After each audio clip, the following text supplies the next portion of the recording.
Can you please look up this thing? See if we can figure out something.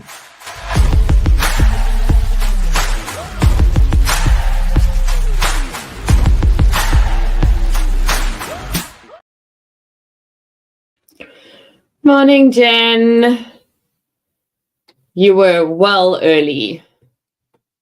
And I thought I was prepared, but I have been in a little writing bubble. And one, I've got a cat hair stuck to my lashes. And two, I didn't bring anything to drink. I've got coffee here that I'm not feeling today. Just not in the mood. So here's where we are at. I am currently waiting. I've got 3 minutes left for this thing to export. And then I need to upload. But it's a landlord tenant that we followed previously. So I'm wondering if we should just... I'm hesitant to do anything in iMovie in case it deletes it, because in case it stops it from exporting, because it's not playing nicely today. Doesn't want to be friends. Is my volume okay? I got that thing that I asked Recovery Addict about to check my audio, but I have too many videos downloaded because basically I've been editing them up so that if we see, this is really going to annoy me. If we see a landlord tenant thing in Judge Simpson, or if there's something that carries on over time, then I can put it together like I did with the Karens. But then obviously Judge Simpson took down a bunch of his videos. And so I think I have some of them saved in iMovie project files. No, what are you saying? No, don't do that. Don't do that. Don't do that. But that means that there's sorry, just a sec. Did that thing not export at all? That means that there's over 13 hours. Why won't you export?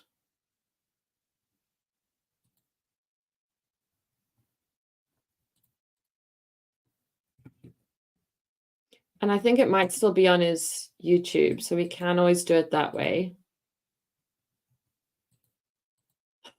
Because now it says exporting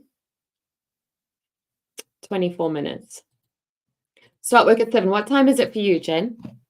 Also, I hope you don't mind me calling you Jen. Sorry. Just cut your name for you.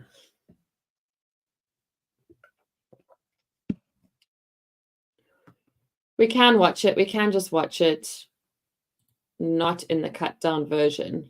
It just means that I'm going to have to 20 minutes, 19 minutes. Let's see.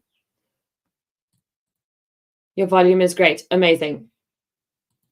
You can skip forward. I'm not saying anything important. I'm just trying to get this thing to hurry up and export so that I can upload it, because I spent ages last night, when I was supposed to be sleeping, trying to get this thing to be put together for us to watch it together.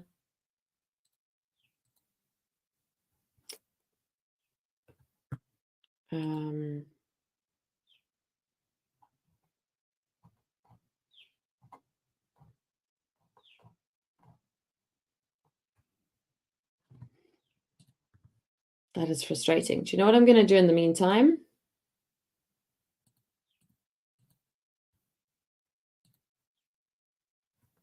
Actually, I'm going to go to... Yeah. Where does that start?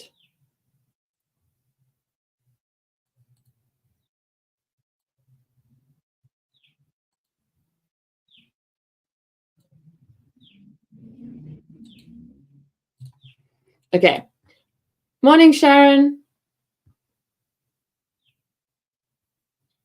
Okay, I'm going to have to share my old stream about it because I don't want to be waiting for the export to happen. So this is going to be a bit weird. It's going to be like us watching, like me watching me. Classic. He's not talk a lot of rubbish here.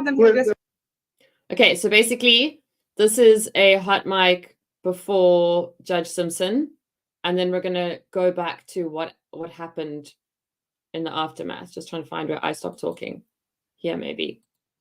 Accessibility is clear. We're good to go. We also have two of our To adjust the volume because it's quite soft. He's not speaking into the mic because this is before court starts. Accessibility is clear. We're good to go. We also have two of our witnesses here as well if we need them. They got their witnesses. They're not gonna take testimony. That's eight. Well, hey, we had them here just in We'll case, no we'll worries. save it. It's okay. We can save it. I have text messages and. It's okay. No, there's a time and a place for that, and it'll be addressed in the moment. Okay. They did Zoom meetings with the witnesses and everything. No, they don't. That's later. Oh, they during COVID, they could Zoom testimony. But this is like the first pretrial. Nothing. The judge has to sit down for pretrial 60, 90 days from now. Since they're out of the house, if they were still in the house. Just want you to know we can hear you. You're not on mute. Yeah, you can hear you. Yeah. Everyone can hear you. Yes, Tom. Mr. Ellis, we can hear everything you're saying. Good. Miss, and I apologize if I'm mispronouncing your name, Abood Carroll. Can I ask, is this meeting being recorded? I'm not with the court. I'm on another case. So I think we're all just kind of queuing up right now for all the hearings that are in front of the judge. James Summonek versus Travis Ackerman. Attorney Tom Ellis, appearing on behalf of the plaintiff, Your Honor. Travis Ackerman. That's- Okay, here's where I muted myself. I'm gonna skip. Inclusive. $743. I'm gonna skip my back and forth because we've all seen that. Ackerman and Meltzer. Yes, Your Honor, that's correct. You have Travis Ackerman and Nikki Meltzer representing themselves. Okay, very good. All right. What is the claim in this case? How much is owing, inclusive of cost, Mr. Ellis? According to our complaint, Your Honor, we asked for $5,743.80, but we are giving him credit for some propane that's in the tank. So he's going to owe approximately $1,150 less. 1150 is Your correct. Honor, may I ask, this is news to me. This would be news Okay, to hold me. on, folks. Hold on a moment. I need, Mr. Ellis, I need to know what's owing or what plaintiffs are claiming are owing on the account as of today, including court cost. $4,750 approximately. That approximate figure, yeah. All right. Your Honor, may I ask a question? Hey, Steve. Sure. So on the propane tanks, we have evidence and pictures. Just in case you just jumped in, Steve's not here yet, but what a great place for me to pause. We're rewatching a live stream so that I can give you context on the next thing. Pictures of the readings and the levels of the tanks and can quantify the sum down to the amount owed based on what Mr. Samanak had paid per gallon. The current levels of the propane as of when we left the property on April 30th were there was just under 60% in one tank. There was just under 70% in another. So the full usage of the propane did not take place. And I do have concerns that the amount of money they're sharing does not quantifiably add up to what would be owed in relation to that per gallon rate. In addition to the rent that they're asking us to pay, we've already paid our rent per an agreement with Mr. Samanak for a prorated rate of rent for February, March, and April, as long as we're out by the end of April. And this was on the basis of a violation of our lease agreement due to non-repair of, and I have evidence to show pictures of a Okay, history. all right. Hold Yes, on sir. now, folks. Yes, sir. This is the first Yes, sir. hearing, okay? All right, take a breath, all Yes, right? sir. Because I wasn't there and you're giving me a lot of information, okay? Yes, sir. So It's a lot. Counsel, as I'm looking at the complaint, there's $3,023.80 for propane. That is correct, Your Honor, but we'll give So- him. I guess here's what I'm asking. What I'm asking is, what is the rental amount that's due? And then what's due for propane? $2,420 is owed in rent. And the Two propane- thousand two. What is propane for? 2,240 Yes, Gas sir. stove? for rent. Just to clarify, Okay. this Vicky And now then, so understands. if I were to subtract basically the 4750 approximately that you gave me, The rest of that is propane Yes, in our complaint, and court costs. the court costs were not added in there, I don't think. Side note, I'm eating chocolate chip cookies that I don't- literally accidentally flew across to when they. We don't need the side note, Vicky Mac. $2,182 is owing for propane. $2,180 for propane. Yes. $1,400 has been paid to Mr. Samanak. I can confirm 500 in January, 500 in March. Sir, Yes, sir. I Sir. apologize. Yes, sir. Thank you. All right. What payments have you recently received, has your client recently received, Mr. Ellis? Originally, approximately 6 weeks ago, my client agreed to reduce the rent if they pay up the back propane bill. And payments were made of about $1,400. But that did not pay up the total back propane bill, and so the defendants are not entitled to any rent reduction because they didn't follow the agreement. Your Honor, may I make a statement here? At no point in time was this. Have I agreement- been able to stop you? But go ahead. Sorry, I'm so sorry, Your Honor. At no point in time was this agreement ever predicated on the payment of the propane. It literally, in any communications with Mr. Stamanek, that was not conveyed. I have interactions. His son-in-law, Harvey Proctor, actually came to pick up the money for this prorated rent. And I have text messages showcasing the process of, hey, this individual is going to come over to collect this money. All right, so folks, let me just ask you this. You're currently out of the property. Yes, Your Honor, we are, as of April 30th. Okay, so possession is, He said Harvey Proctor. Okay, the TLDR of the whole conversation I go into now is that I thought that they had named the suits guy Harvey Specter after a real lawyer, but they didn't. And I say that in like 3 minutes of conversation. isn't an issue. The issue is how much rent's owed and how much of that is owed for propane, Correct. right? Yes, Your- yes, Can Your Honor. I ask, was there a written lease or written agreement regarding the propane? Yes. In the lease, it does say that the tenants would need to pay the full balance of the propane by December 31st of the year. And we talked to Mr. Samanak, since we will be leaving in April and not the end of the year, that we would check the propane levels once we left the property and pay him the balance that we used for the propane from January 1st to April 30th. We also have witnesses. Mr. Samanak has visits to my. You know what? Yes, sir. You can keep talking, but I don't know why it is. I understand her a whole lot better than I understand you. That's totally, fine. I'll let her do a lot of the talking. What she said to me makes absolute perfect sense. So, I mean, it makes sense in terms of something that could have happened. I don't know if it did or not, but I So I can tell you something interesting here. No, it's not interesting.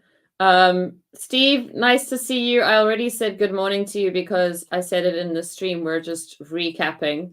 I had actually edited down this so that we could just watch the parts without me conversing. But iMovie is being slow to export, so that's where we're at. It's what ours is. Still talking? Still? This is why I was Meltzer, not New York style, but my favorite ones are. I get it. Yes, sir. Yes, But sir. my bigger problem is I don't have, and it was not filed with this. I don't have the written agreement that is it Meltzer? Yes, Meltzer? Meltzer. I don't have the written agreement that she's referring to. So it's That's in not filed with the court. apologies. It's in their original lease agreement that we signed with Mr. Samanak back in No. December. It's okay. It's okay that I don't. I'm just letting the parties know. So I think the difference is it has so much more chocolate Oh and my sugar than. Okay, now like I've had a few comments about how much I interrupt court, and I'm starting to realize that I did so much about random stuff. I'm sorry. Chocolate chip cookie. No, I don't have that. I'm Okay, taking yeah, the word for understood, what sir. it says, but I don't. I just don't have it. Yes, sir. Yes, Your Honor. All right. I'm happy to read that to you if you need to. Okay, all right. So we're not gonna be able to resolve this today. So obviously there's a dispute between the parties as to what this propane bill is. And then let me ask you this, outside of the propane, do you believe that you owe the amount of rent? No, No. sir. Due to the agreement that Mr. Samanak and I and Travis made Sorry on the phone about the sniff. in January 19th It of just blew my nose. 2024, he agreed, since he has violated our lease by allowing multiple people onto our property without our knowledge, and after we have asked not to have that happen in violation to our rental agreement, section 9 of that, I know you don't have it, I apologize, It's okay. that technically the only people allowed on our property is the landlord or people doing repairs. It does not state that what we were living on was a working farm and that men will be in and out of our property multiple times a day. That was never disclosed to us. We asked him very kindly multiple times. This has started a month I'm gonna after we- stop you. I'm gonna stop you there because you're Yes, sir. probably have to gonna explain that to me again. But here's what I'm gonna do, folks. Possession isn't an issue. It looks quite frankly like this is just gonna be math. So in terms of setting it up, I'll hear everybody's story, but what I'm gonna do is I'm gonna set this for a final settlement conference for May 14th, 2024, 9 a.m. Okay. That proceeding will be in person at the courthouse. Bring all of your paperwork and everything so that I can look at it and I can refer to the provisions. You said something, ma'am, I'm sorry. I'm so sorry. Are we allowed to bring witnesses to this? Okay, what are they gonna be witnesses of? So his parents are good friends with Mr. Samanak, and he has even stated that we were paid up on our rent. They have text messages between them paying the propane balance of $1,400. Okay, all- look. Here's what I'm gonna do. You can bring whoever you'd like.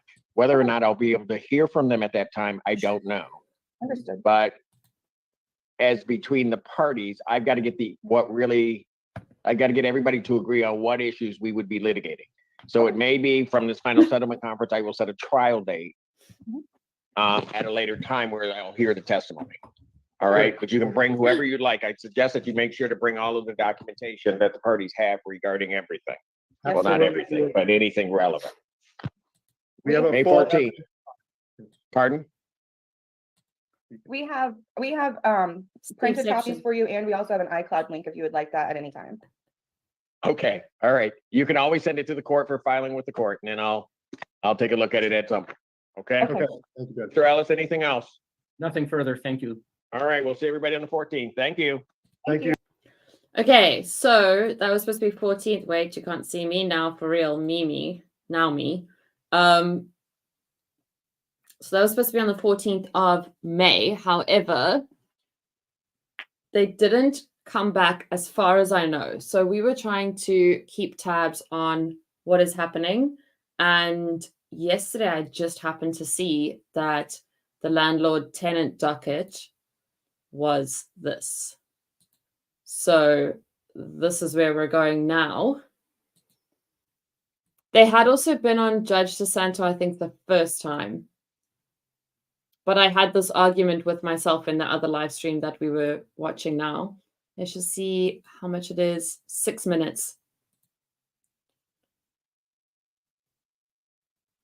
Okay, I'm gonna go to Judge Simpson, and if my edit is done and I can upload it, then check the things at the bottom. If my edit is done, then we can just jump over to that and I'll find the right timestamp.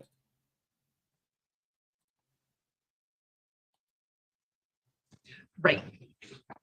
Oh, shoot.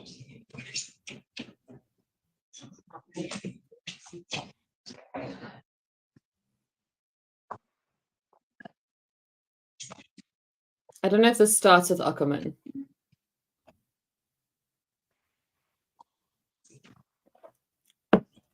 Also, here it would be Ockerman, so I'm probably saying it Ockerman. So I'm probably saying it weird every time.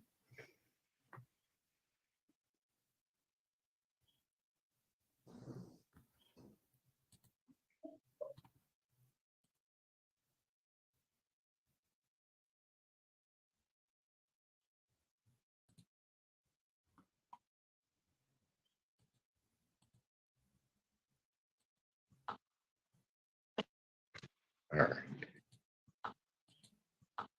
That's us. He's knocking us on the head. I want to see that. Sorry.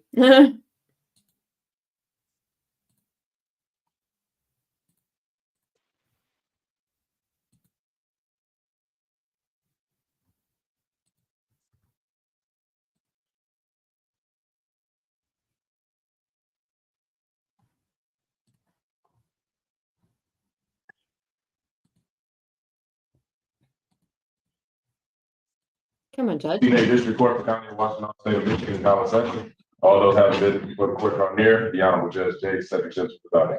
You may be seated. Okay. And. All right. So this is Mr. Fink is still, and Do you want me to go see if Mr. Fink is available? he's still in a hearing. I was hoping he would have notified you that he's in a hearing and will be in a hearing before Judge Barr virtually. So. Tell you, No, and I have a Judge Barr hearing at 10 o'clock. at what time? 10 o'clock? He'll wait. Just saying. What? At 10? Yeah, in a few. If we don't, we'll break and try to we'll figure out something. Thank you. All right. Lou's gonna have to stay with me all day. Only because it makes me happy. Court does call the case of James Samalek versus Travis Ackerman and Nikki Meltzer. I think we may need that table, folks. We may need the table.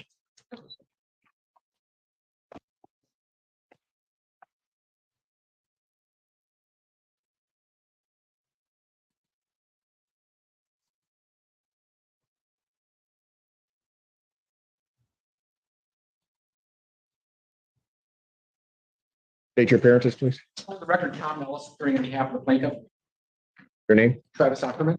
Thank you. All right. Take time for the adjourned trial date. Are we ready to proceed? You received a copy of the response to the complaint? I just received it this morning, but it's what it is. All right. And okay, you may begin. This time I called plaintiff James Samalek. All right. You're waiving opening. Yes, just to expedite the matter, Your Honor. It's too late for that, but you understand he's waiving his opening statement and he will just proceed into testimony, and that's fine with you folks. Did you wish to give an opening statement? Tell me. It won't be necessary. Sir, did you need, I think last time you needed hearing equipment? Okay, Thank you for asking. I remember to get my hearing aids today. so you're good? Yes. All right. Let's bring him forward and have him sworn.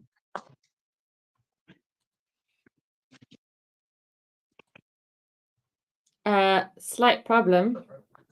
Where you say the seat, raise your right hand, you solemnly swear to affirm the testimony you're about to give will be the truth, the whole truth, and nothing but the truth, so help you God. Yes. Go ahead and have a seat. State and spell your first and last name. My name is James Samanek. Yes, that's Just giving a quick heads up because my computer says it is out of application memory, obviously because it's trying to export this thing and it's wanting to force quit. And the only thing I can technically force quit at this point is iMovie or Chrome. So if I cut, you know why. I'll be right back if I do. Let me just quickly go here. Visited Africa in 2000. The closest I got to Cape Town was an airport in Joburg. Spent most of the time in Botswana and a bit in Zambia. I lived in Zim when I was a kid for 4 years. And I love it. Like if anyone were to go to the Vic Falls, I would go to the Zim side, not the South African side. I mean the Zambia side. All right, thank you. You may inquire.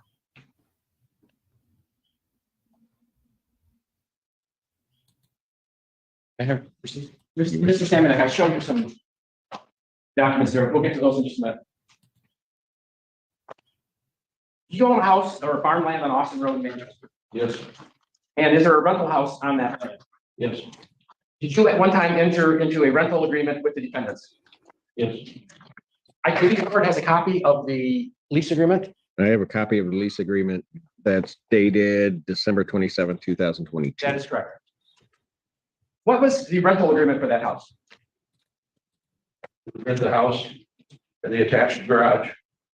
No, none of the other buildings. And the pay was to be $1,200 a month. And they were, I had purchased the propane and they were to reimburse me for the propane in the tanks. And the tanks would be refilled in the winter and summer. The cheapest rate is on summer fill. And they would pay for that after they were filled. And when they moved in at the end of December, did you go out and read the capacity of the tanks at that time? On the day they moved, well, actually, January 1st, I believe. I think Travis went with me, but I'm not positive on that. Read the tanks, wrote it down, and calculated how many gallons were in each tank. And I show you an exhibit there. I believe it's marked exhibit number 18. Yes. And I believe I gave you a copy of that last time you were here. Travis? You talking about your photos? No, the copy of the calculations for the propane.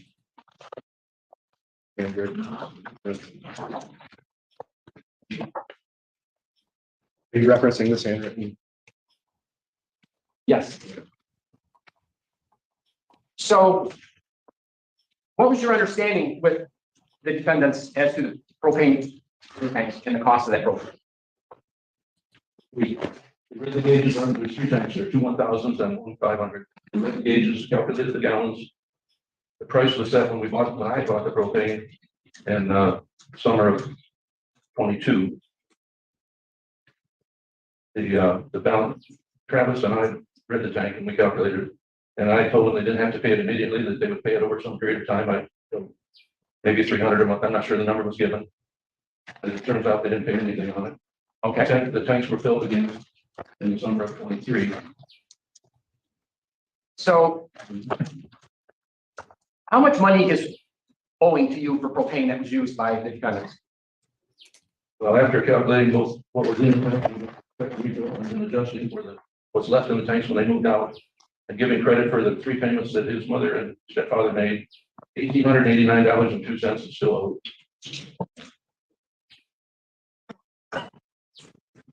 owed. How much of that is the amount of propane that was in the tank initially? Usually on the front page, 1,480 gallons were in the tanks when they moved in. And how much was in tanks when they moved out? 915 gallons was left in the tanks when they moved out.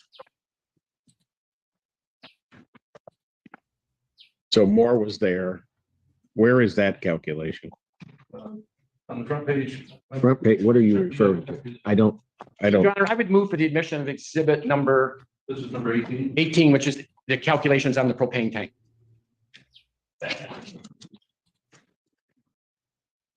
You have a copy of this? You do. Handwritten copy. When was, well, sir, when was this calculation done? I mean, when was this written? That page I wrote roughly 3 weeks ago. I just copied everything that we had in our file, compiled it into one list to cover everything.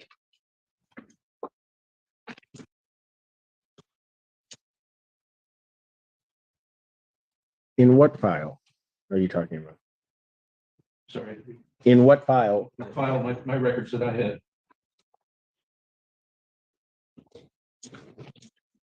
So if I take this, it says August 12, 2022, filled 3 tanks to 85%.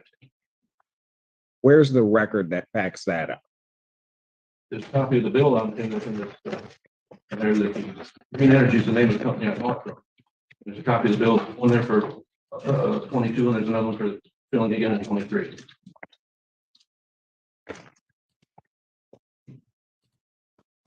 Morning, Josh.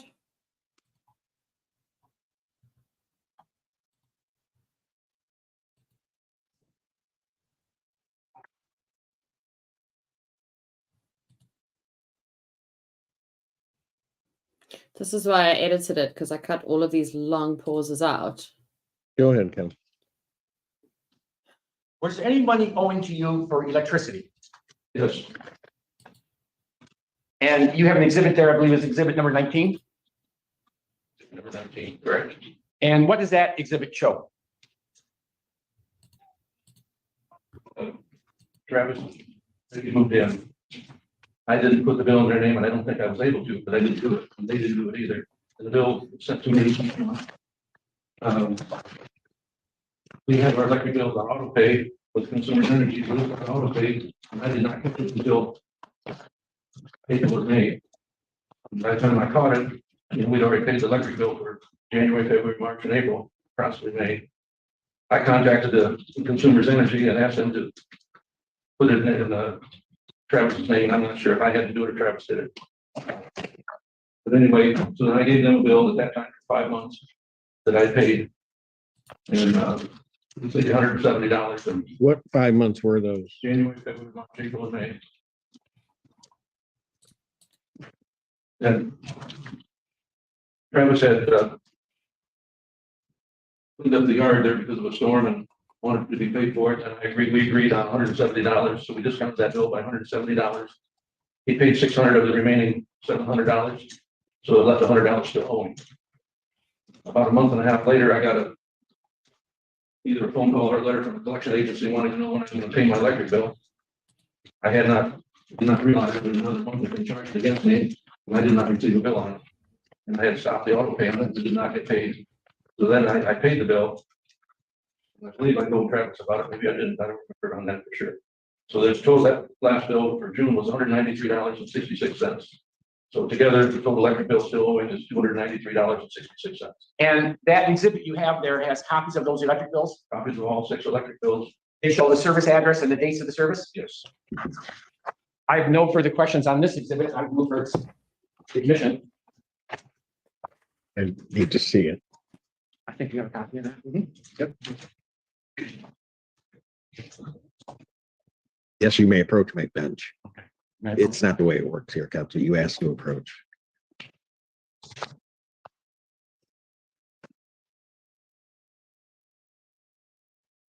This front sheet, sir, when was this created? This handwritten sheet? Just before our last hearing, roughly 3 weeks ago. There again, I prepared it off my notes in my record.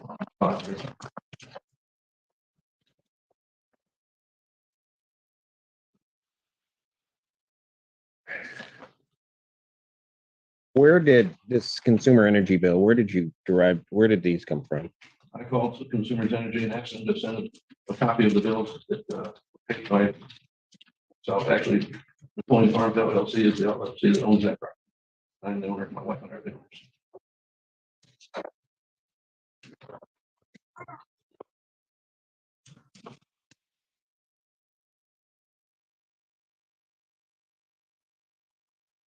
Well, okay. And so they sent these to you? Email, yes.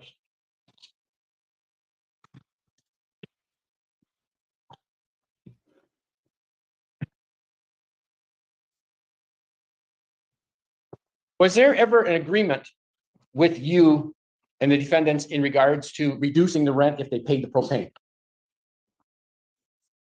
Yes, in January, I believe we had a kind of a one-way heated discussion on the phone, and in a long story short, I agreed to a lesser rent, and they were going to move out by May 1st.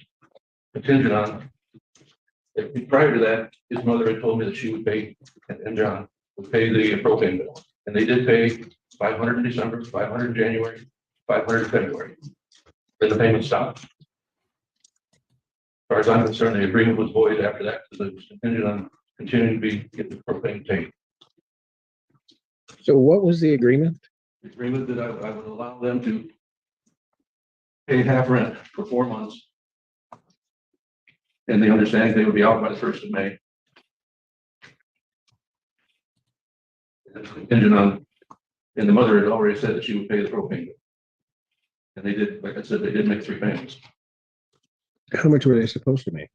They were going to pay what they could afford, 500 or so. It wasn't out the exact amount until it was paid off. The first month they paid 500, December, January they paid 500, February they paid 400. Until what was paid off?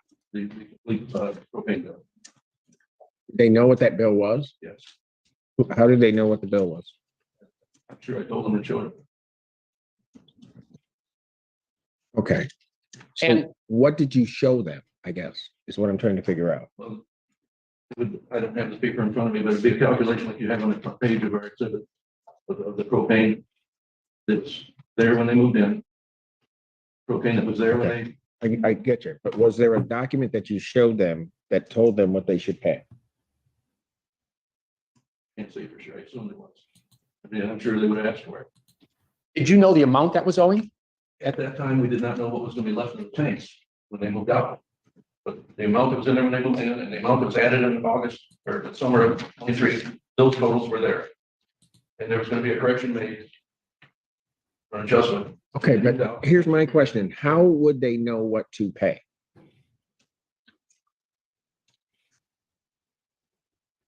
The original bill wasn't paid of approximately $2,800. Okay. That wasn't paid. There's at least that much had to be paid. And then the refill in the bank was approximately $1,500 in the summer.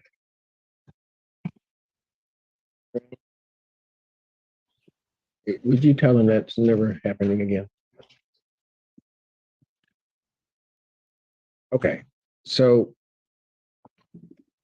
trying to understand this. There's an agreement that they will pay.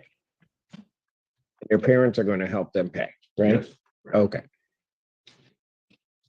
Part of this agreement is that their rent would be 50%. Correct? Once the pay on the propane kept going. Well, but part of the agreement is that the rent is 50%. The other part of that is that they will pay the propane. Right? Yes. But how do I know that they defaulted on that if I don't know the amount they were to pay? Mr. Samanek, how much money was owing for propane in January when you talked to him about this?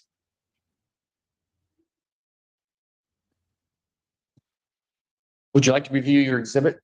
Yes,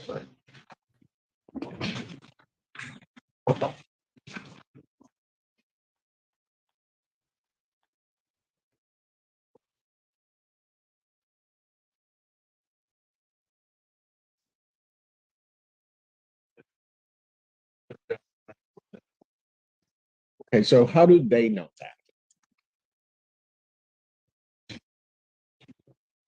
I believe I showed them and told them. They have copies, they had copies of these invoices. All right.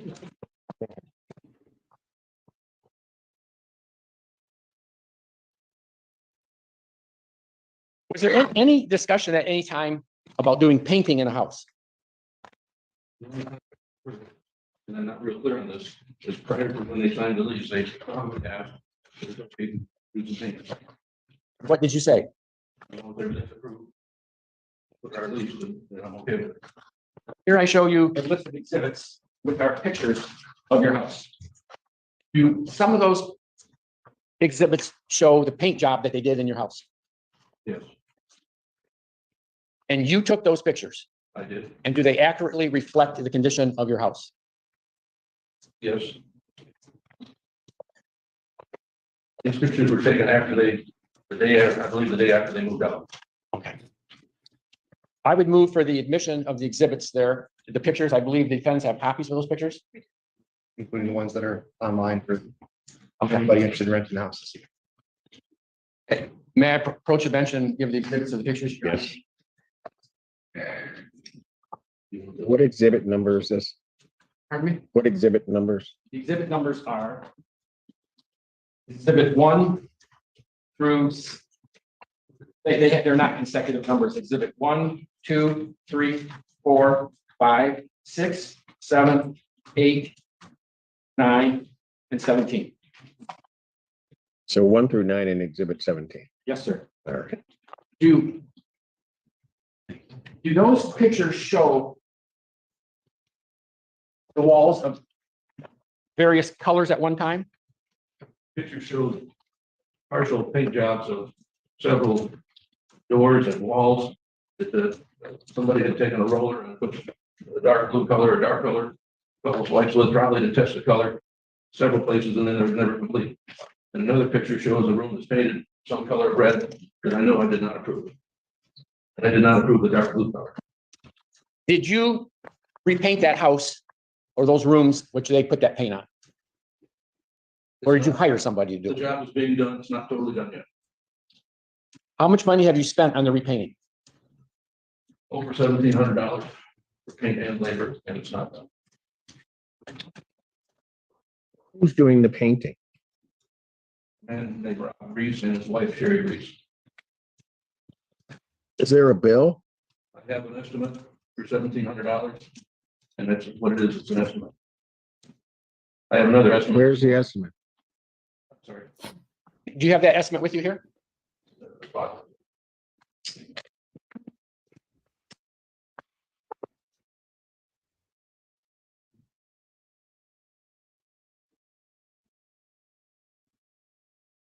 The people at the lawyer are not doing well.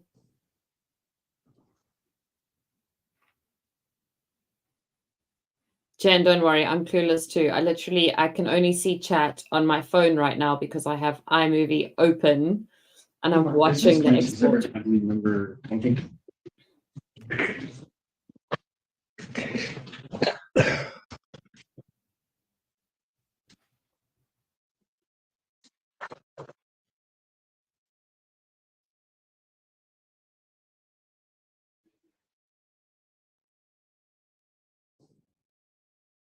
What provision is plaintiff relying on regarding the painting? In the complaint No, in the lease. or damage to the premise? I want to see this property. Sir, was it going to be painted anyway? I mean, after they moved out, wouldn't you repaint before you rented? Early, they're here. Year, 3 months. So, Was there difficulty in repainting because of the dark colors? yeah, Objection. required 3 coats over the, Did you do the painting? I did not do it myself. Well, how is he going to testify to that, counsel? Were you present to see what was going on? I was there every day that they were there. I watched what they were doing. Physically not able to do all that work. Right, I get that, but are the painters going to be here testify? No, they're not. Because all of this is hearsay. Well, he can testify as the amount of money he's paying to have something done. Maybe, but he's also saying he's got a contract and the necessity of it being done. They have a right to challenge. I don't have the painters. I mean, they're the ones telling him that's what needs to be done. Or am I missing something? He's relying upon his knowledge of what paint looks good and what paint doesn't look good and how he can solve the I problem. don't even know what that means. Somebody is coming in and doing the work. He's talking about what they're doing and the necessity to do that. That's all hearsay, unless I have them here, because they're the ones doing it. I believe, okay, we'll move on then. Go ahead. Did Travis ever tell you there was any problems with that house? Any repairs need to be made? Yes. What did he tell you and when? Specifically the bathtub. What sort of bathtub? Old cast iron bathtub. That appears to have been paint job put on it years ago, and the parts that were chipping off near the drain. And what did Travis say about the bathtub? Wanted to do something about it. And along the edge of the bathtub on the shower enclosure, there's a part that's coming apart. That I did not remember that happening. I did not remember seeing it prior to that. But Travis pointed that out also. I was not able to, you know, Did the epoxy paint that was peeling on the bottom of that bathtub affect the bathtub use at all? I don't think so. Was there also other bathing facilities in that house? The new bathroom was put in approximately a year before they moved in. But ceramic tile shower, toilet, and sink. So there was another place to take a shower. Do some of your pictures show those, Yes, the bathtub and the other ceramic shower? yes. And you took these pictures? Yes, And these are exhibits 10, 11, 12, 13, 14, 15, and 16, is that correct? yes. Some of them are the bathrooms, some of the yard, the driveway. I show you two pictures there. I believe that's exhibit 19 and 13. What do they show? Number 13 shows the old bathtub and shows the inside around the frame. Number 19 shows the new ceramic tile shower And and the new bathroom. picture 16? It shows a surround around the shower in the old bathtub, where it's become a little attached from the wall. I would move for the exhibit of 13, 14, and 16. My approach. Any objection? Yes. I want Did to they see. ever tell you about any other repairs that need to be done to that house? Not that I can remember. When they moved in, was there any discussion about the house and the barns and the farmland surrounding that house? Yes, I told them that I have a farmer that farms the land. He will be going through the driveway, coming in and out. We have irrigation on that farm, and especially in the summer months, he will be in there pretty frequently. My son has equipment stored in some of the buildings. And another neighbor has hay stored in some of the buildings, and I have tractors stored in some of the buildings. And I told Travis that what he has is the use of the house and the detached garage, not the other. When these exhibits here in front of you are listed as exhibits 10, 11, 12, and 15, what do they show? Shows the farm property, shows the driveway, shows the buildings. Shows the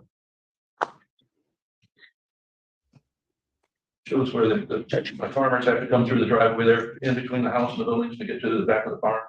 And the driveway that goes from the main driveway up to the garage is a relatively short driveway. Did Travis ever complain about anybody going in the driveway? Yes. What did he say? He felt that it was a private driveway for him only.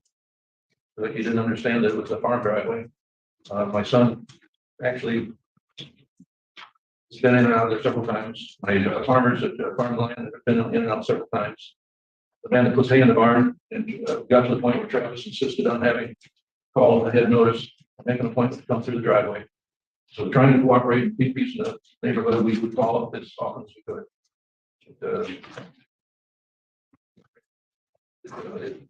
We just didn't try and keep peace. I would move for the admission then of these exhibits, Your Honor. The defendant has copies of them. Any objection? No objection. Those are admitted.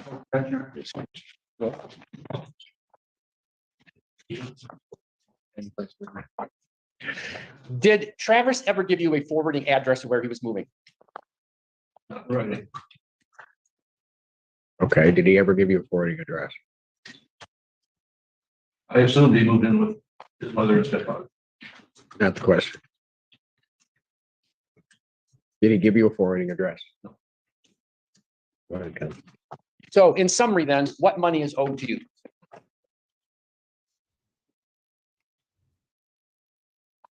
Months rent. Of $1,200 per month. What months are those for? March and April. $293.66 for the electric bill. $1,889.02 for the road.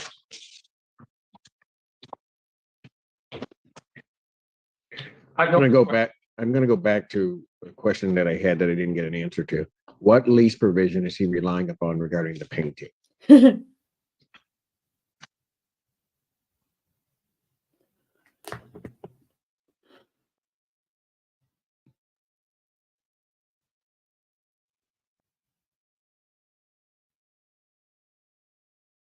Seven?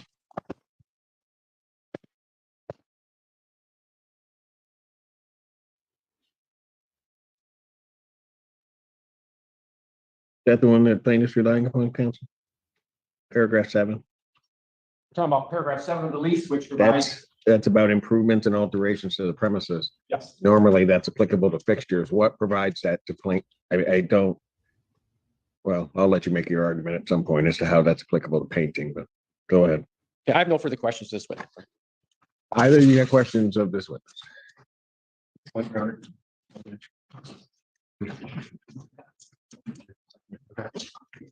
I let that approach right here. I'm sorry, I've never done this before. Right there.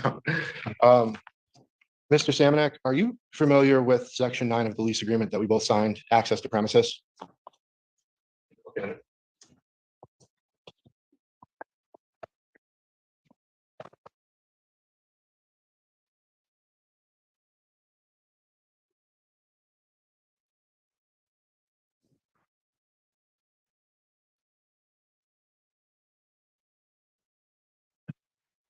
I can't see what's happening. Is he looking at it? Because I'm now behind. My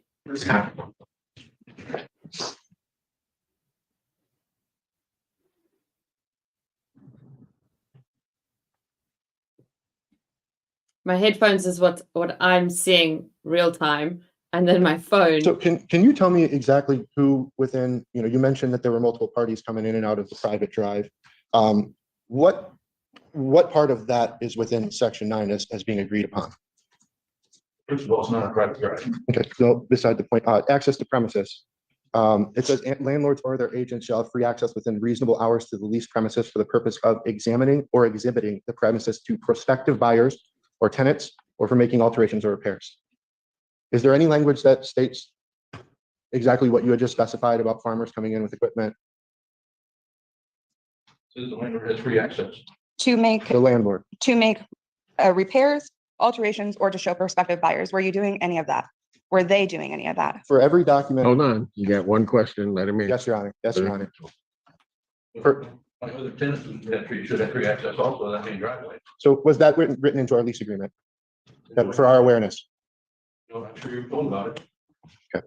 You were told that the farmer would be coming through there, So- especially in the summertime. In reference to the lease agreement, what we signed, can you tell me all of the evidence that's been shared about the access to the property? If any of those are within violation or accordance of the lease I think agreement? what you're asking is, those individuals that are coming on and having access to the premises, do they fall within the parameters of paragraph 9? I think that's what you're asking. That is what we're asking, Your Honor. I believe they do. How do they do that, sir? How does, in your own words, how do their access to the premises fall within paragraph 9? Okay, first, okay. Access to the premises means the farm. The farm, this rental house is only one piece of the farm. The farmland is a piece, and there's several outbuildings there that are another pieces of the farm. So my people that rent the land from me and rent the barns from me have access through that main driveway. They do not have access to his house or that short driveway that goes from the main driveway to his house. That's the only part that's private for them, is that short driveway, about 50 foot long, from the main driveway up to this one car garage. That's the part that Travis did not seem to understand. Well, hold on. So what's the address there? Address of the house? Yeah. 15867, is that correct? Okay, Sure, address. so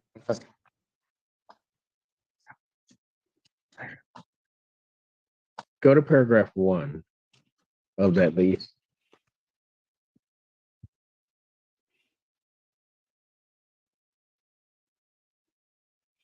What did they rent according to the lease? The house. No, look at the lease. I get your interpretation, and you may have an interpretation of what they rented, but what did they rent according to paragraph 1?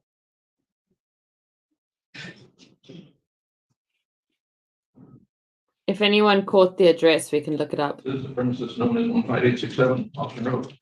That includes that driveway. Right? Do the barns have a different address, Mr. Sanders? Oh, man, hold on. That includes that driveway, right? If they have access to the driveway to the house, yes. Okay, but that's the lease premises. Barns are also part of the farm. Well, that may be your other problem. Because under terms of paragraph 1, they leased that entire premises. Didn't they? The understanding was at the time when we talked about it, they leased the house and attached garage, that's it. Paragraph 1, I understand what you're saying is the understanding. But paragraph 1 says precisely that they are renting the lease premises at 1587 or 867 Austin Road, right? does anywhere in there say anything about the lease premises or about the house? Or let me put it another way. Does anything in the leasing agreement exclude anything on that?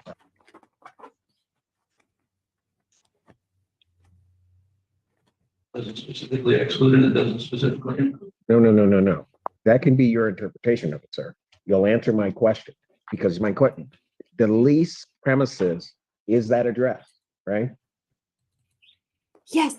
It doesn't exclude anything on that property. So it doesn't say, for example, that address with the exception of the barn. It doesn't say that, does it? Doesn't say it accepts it. Is there any other writing that excludes that's signed by both parties that excludes any part of that property?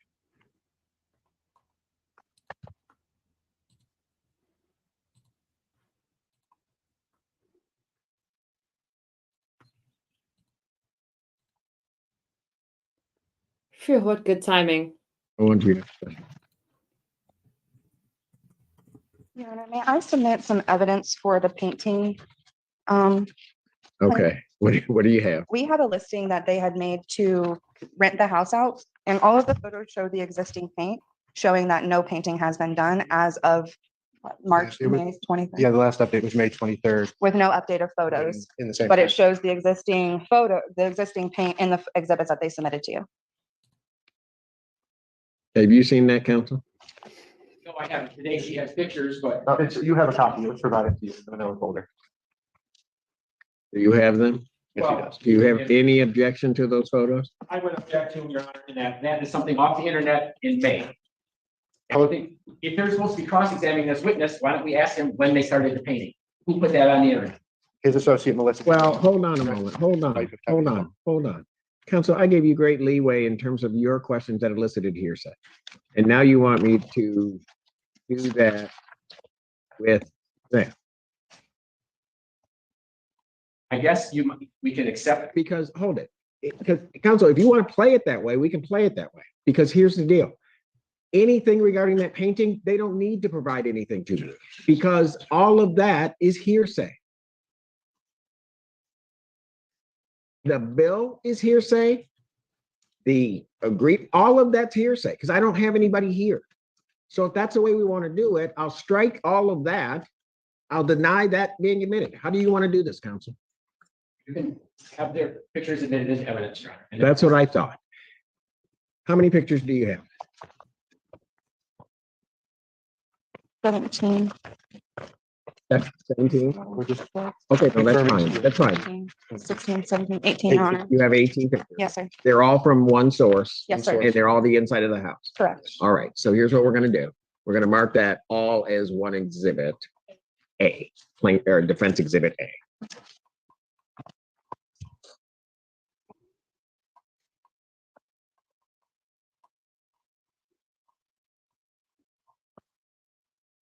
Did you have questions regarding that too? I have no questions for that. Just wanted to state that it has not been done. Got it. Well, let me follow up with that line of questioning. Sir, has the painting has not been completed? Has it been started? Yes, When did it start? I don't have the exact date, about 2 weeks, 3 weeks ago. So is the house currently being rented?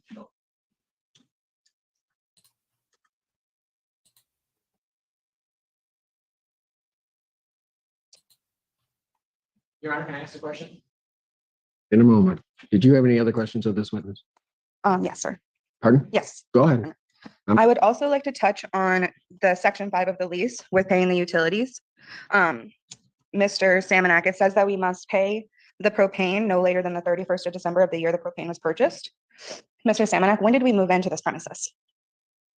I don't know the exact date. You signed it on the 27th of December. So it says that our lease agreement starts January 1st of 2023. And when was the first propane purchase for that house that you're claiming? Propane that was in the tanks when you moved there, Mhm. purchased in the summer of 22. Okay, so according to section 5, where in that language does that state that we owe that propane if we did not move into the 2023? Within the lease, Well, what does hold that on. state? Hold on. Her question is, where in that provision, sir, does it say that? The only place it talks about propane is in section 5. Okay, so the question then is, where does it state that they would be liable for what is in the tank before then? Doesn't say in the lease, it's what they agreed to before they signed the lease. They never really do it first.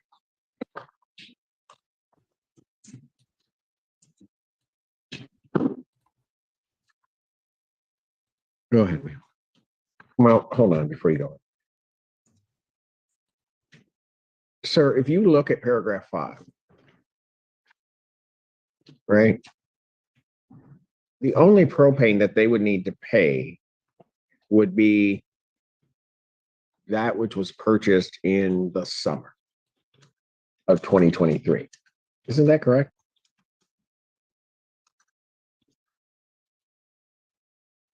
That was a question. They agreed to. Sir, listen closely to my question. When I'm looking at paragraph 5,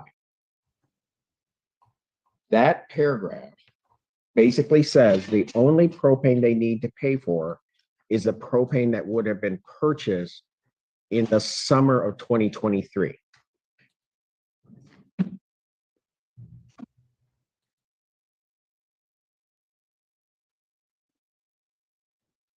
Isn't that what that says?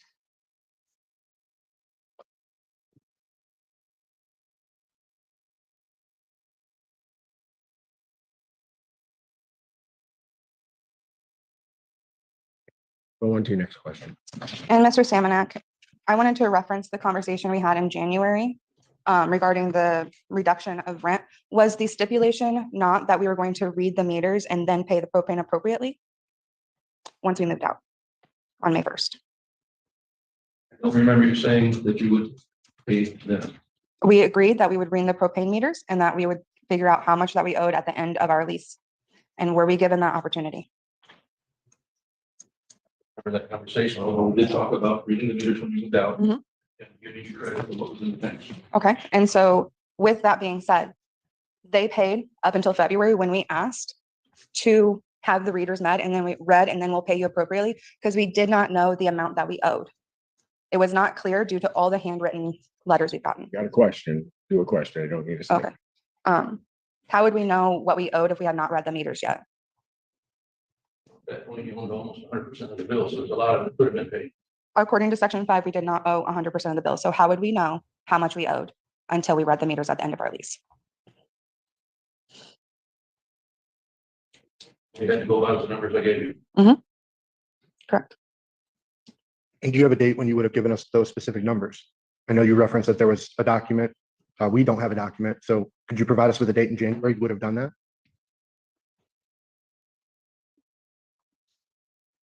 I believe I gave you a copy of the bill. that Propane was delivered in summer of 23.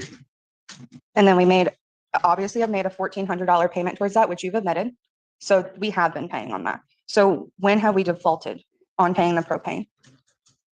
Now the bill's not paid yet. Okay, we're in court. So, Again, I gave you that for a month and a half, 2 months, and you haven't paid a nickel since. But when did somebody give them a number? when we made it. I mean, outside of being here, when did they have a number?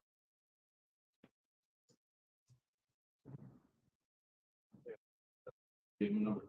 we were served with court documents before we even moved out, stating that we owed that much money. You gave them a number when they moved out. Shortly after. Where is the writing where you gave them the number they needed to pay?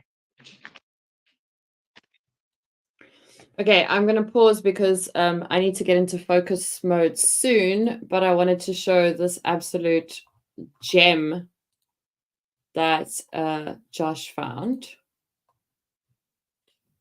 So this is them documenting for their own purposes. Doors were not up to code.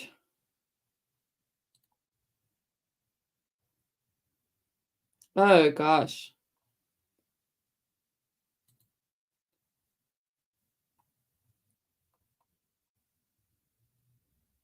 Okay, I can't see why this isn't up to code, but I'm not an inspector, so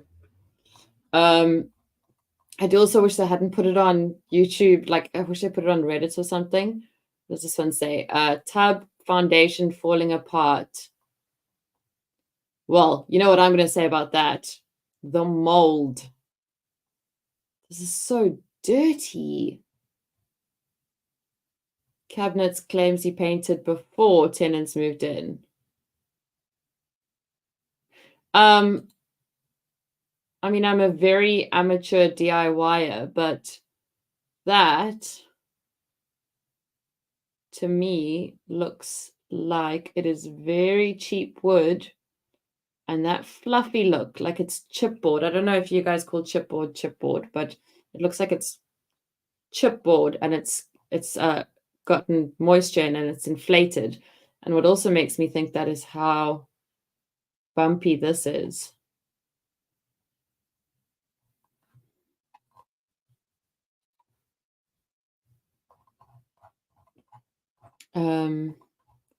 Okay, then this is no issues repairing his barn. Gutter fell off during the storm. Well, I mean, that's relatively minor, right? Like, what? Oh, this is the termite. I think that's to do termite removal.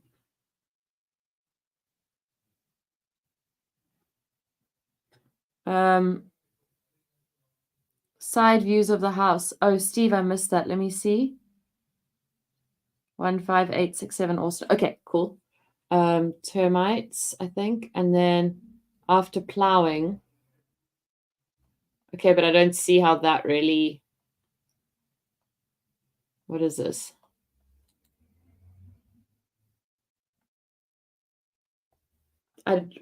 Crap, I'm driving, but I want to hear about it. Not now, but maybe tomorrow. I'd like to ask Nikki about it. Be there in a few minutes. Kevin Duval assumed I was moving around the barns for them because I didn't. This is the issue pulled. Jim is going over to talk to him. What is Kevin's cell number?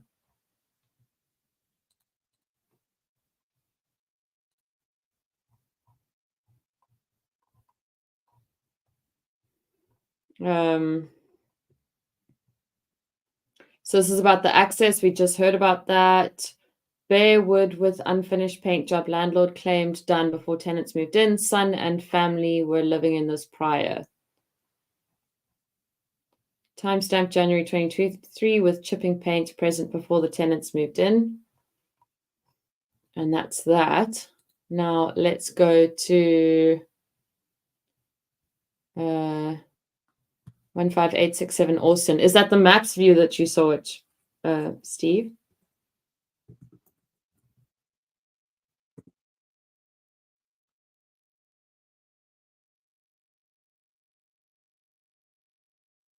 Is it 15867? 15867.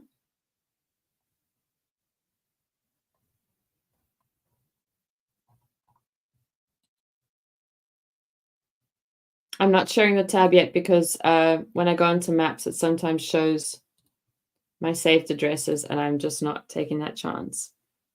It's a sales site that shows the houses. Got you, Zillow. Can you guys see it? Yeah.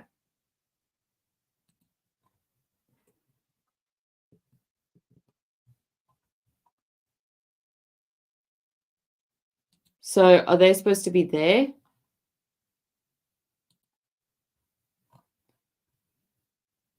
Off market.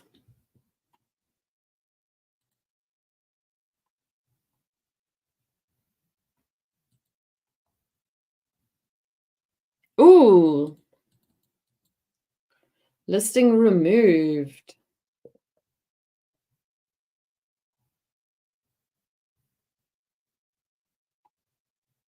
Okay, so it's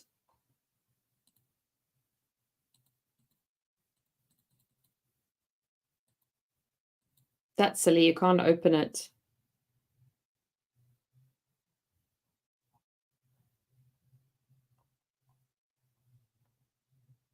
So their estimated rent was 2781. What did they remove it for? What was it up for when they removed it? Let me go back.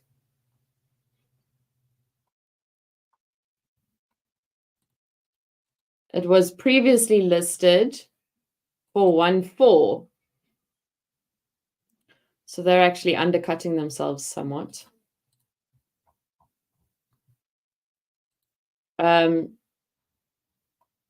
Was it Realtor?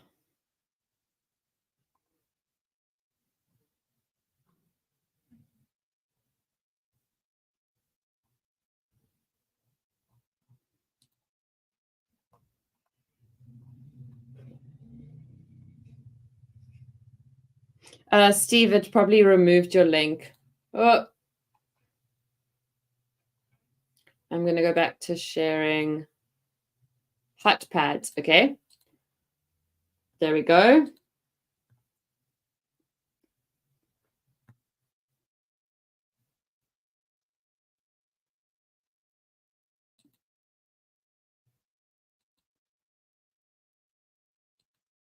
Oh, it's actually quite a nice house.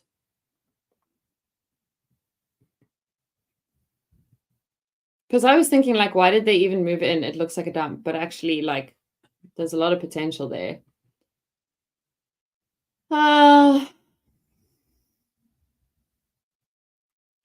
He was complaining about them painting a dark blue, but he was okay with this pink and green.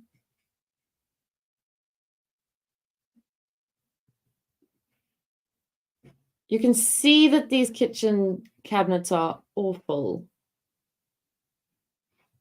And my guess is moisture. Eek.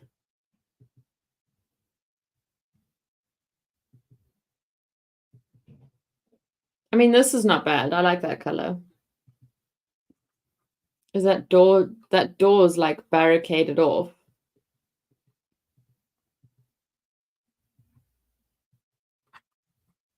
There's so much moisture in this house, you can just see it.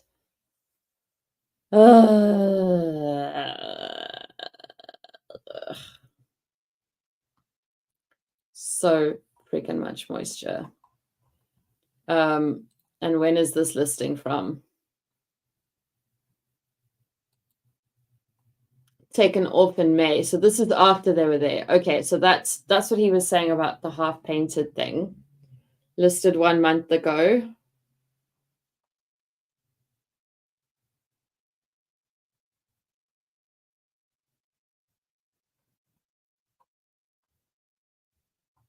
Okay, interesting.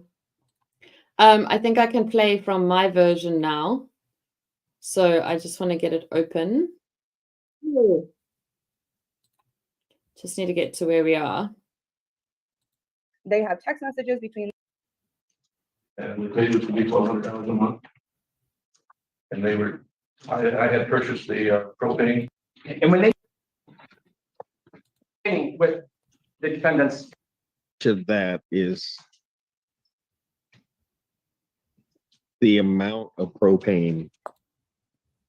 Sir, when was this calculation done? and you have an exhibit there, And $3 to pay the propane bill. And they did pay Until what was paid off? the propane bill. Paid half rent for 4 months. And in a long story short, Where did these come from? our last hearing, Yes, you may approach my bench. It's make 3 payments. okay. Propane that was there when they. I'm getting confused. exhibit, Yes, discussion at any time about doing painting in the house. Here I show you. The ones that are online. This thing looks like it's exported only half. It was in the original complaint. And not the question. Okay, I'm going to need to focus now. So I'm going to go out the picture, but I'm listening as always. Not, it wasn't directed at the defendant. When did you give them a number? Sir, And the exact date in front of me. did you give them a number in writing? Probably at our first court hearing. After a very heated one-way conversation with Travis, he said he'll never pay another dime. Okay. Mr. Salmon, can I ask what time frame that conversation took place in? Was that the call we had in April after we had already satisfied all payments made to you? So can you reference the time frame that call was made in? Was it in April after we had already made all prorated rent satisfied propane payments to you? Hold on, folks.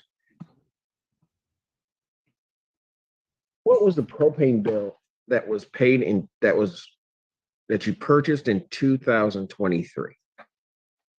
Copy of it in the paperwork, there was approximately $1,700. Okay. And they paid 1,500, right? Or their parents paid 1,400. 1,400, sir. 14. Right? Mom and dad paid $1,400. Okay. So at most, then when I'm looking at the language of this contract, by December of 2023, they owe $300. $1,400, paid $500 in December, $500 in January. I don't care when it was paid. Here's the problem that I'm having. The lease itself indicates that the only propane that they need to pay for is that which is purchased that year. So the $1,700 purchase in 2023 needed to be paid by, according to this, by December of 2023, they needed to pay whatever that bill was. Right? Whatever this is the other problem with the agreement, because I'm not sure, according to the lease, that they would be required, well, a couple things. The propane that was purchased in 2024, right? That they used. There was no propane purchase in 24. It was all in the summer of 23 and the summer of 22.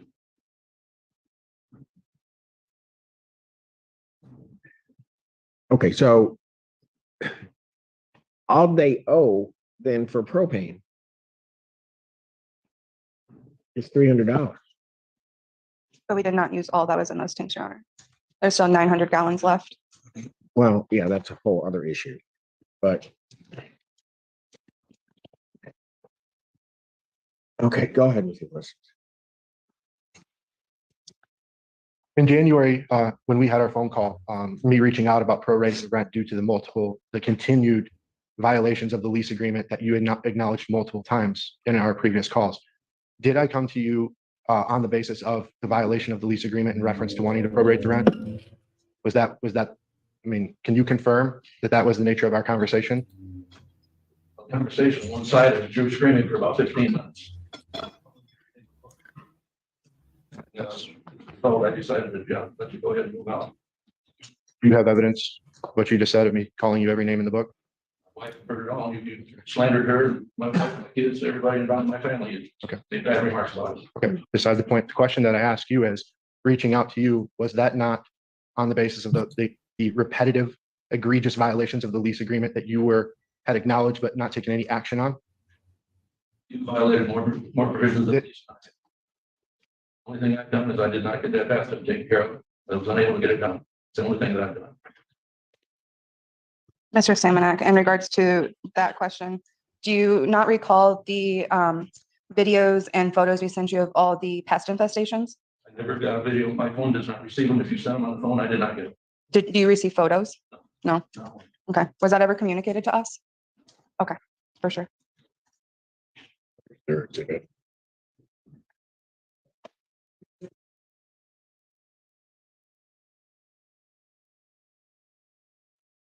Go ahead. I have no further No questions. further questions, Your Honor. All right, you may have a seat. I have no further questions. Sir? Is the house been listed? No, it was put on Zillow for a few days by mistake. I was not, By mistake? yes. How The did lady that, that put it on was going to help me, and she thought misunderstood what I told her. And she was gonna help you do what? trying to list the house for rent. And there was too many things that I needed to do, and I told her that I don't want to do it. She said, well, it's already on, so we'll take it off. She did. When was that? Sorry, When was that? don't have the exact date, but probably a week or two after they moved out. Moved out the first of May.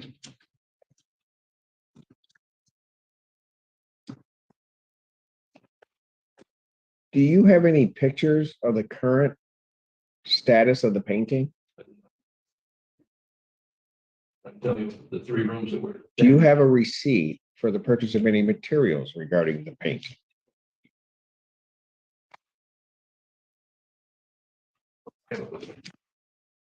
Spent approximately $300 at Menards.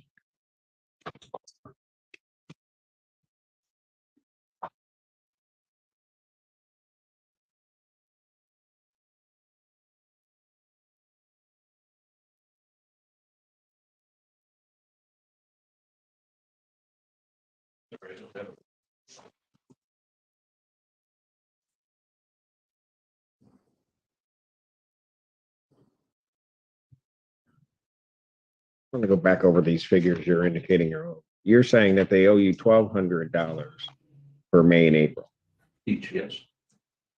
total of March. 20, March and April, $2,400. Yep. How much are you claiming for propane?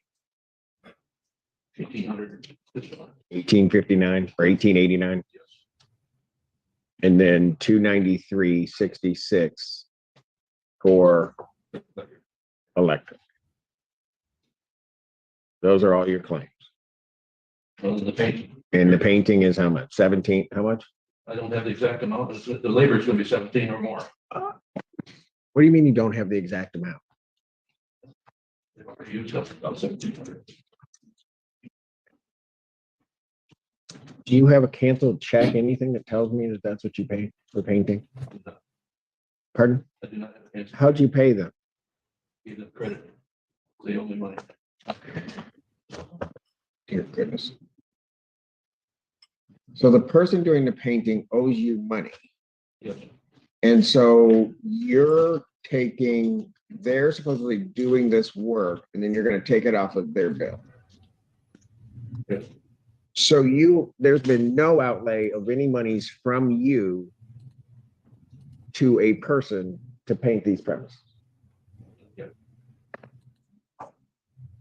And I don't have a bill for paint. I don't have a bill for any of that, right? Get an estimate for the, Whatever that is, I don't know who created that estimate. I have a second estimate that's higher than that. I don't know who it's okay. It's not the way this works. You're telling me that it's 1,700 for that. But you haven't paid that. Well, that's not my question. You have not paid that, correct? You're saying that you bought supplies at Menards, but I don't have a receipt for that, right? So in reality, I have nothing here today that tells me anything about the painting, other than what you said, right?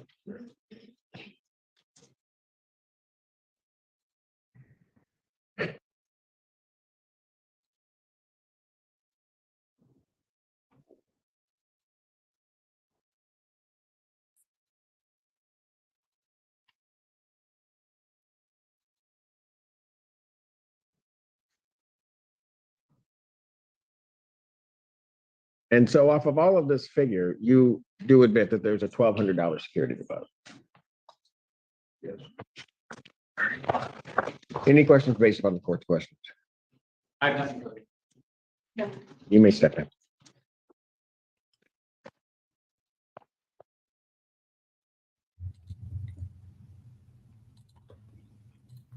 Any additional witnesses for the plaintiff? We have no further witnesses at this time.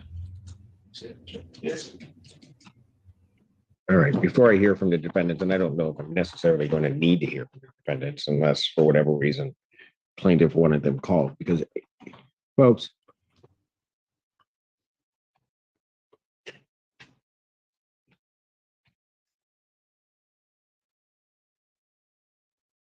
I don't mind coming back and making the ruling, but I think the parties should try to figure out if they can resolve this without screaming and yelling at each other, and I'll give that opportunity.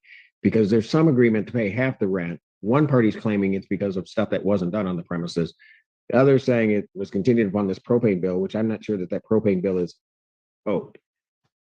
Outside of that, whoever drafted this lease, and this lease, council, as I'm sure you're aware, any ambiguity in that lease is going to be construed as against your client. And so I think you need to look at that language very closely because it's his lease. I understand. And so there's that part of it.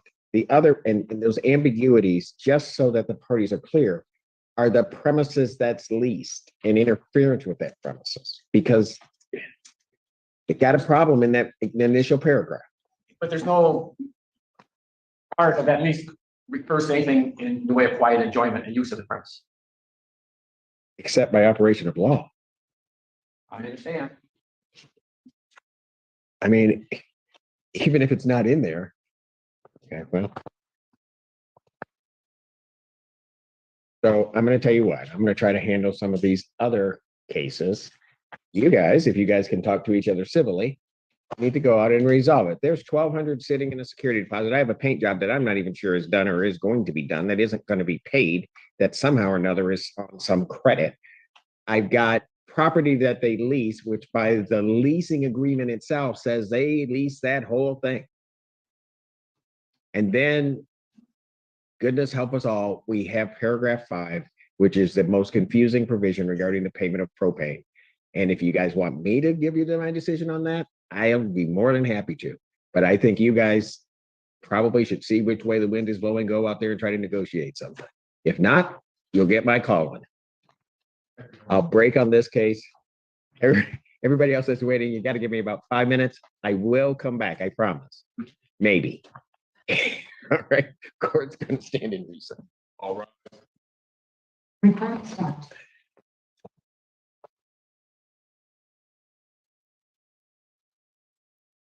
I'm going to skip ahead.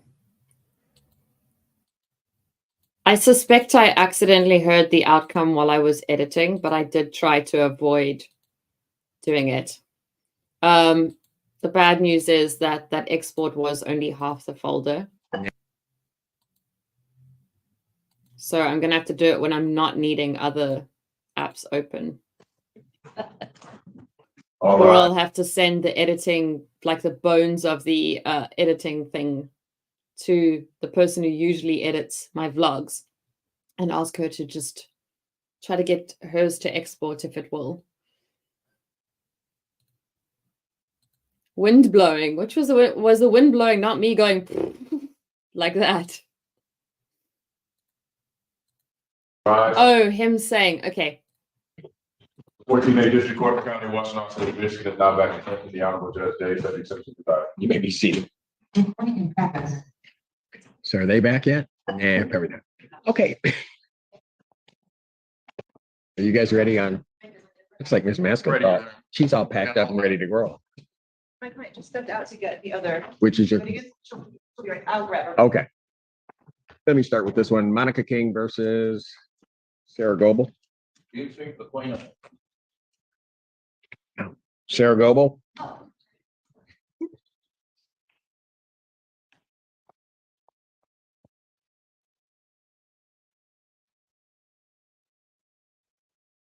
Your name, ma'am?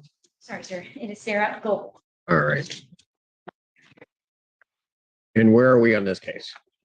I know the court's familiar with both the situation and the case because you dismissed a prior case in terms of the non-payment claim. The rent now due is $4,800. Costs are $258 for a total of $5,058. But we amended our complaint to include a termination of tenancy case, and in neither circumstance is there a triable issue.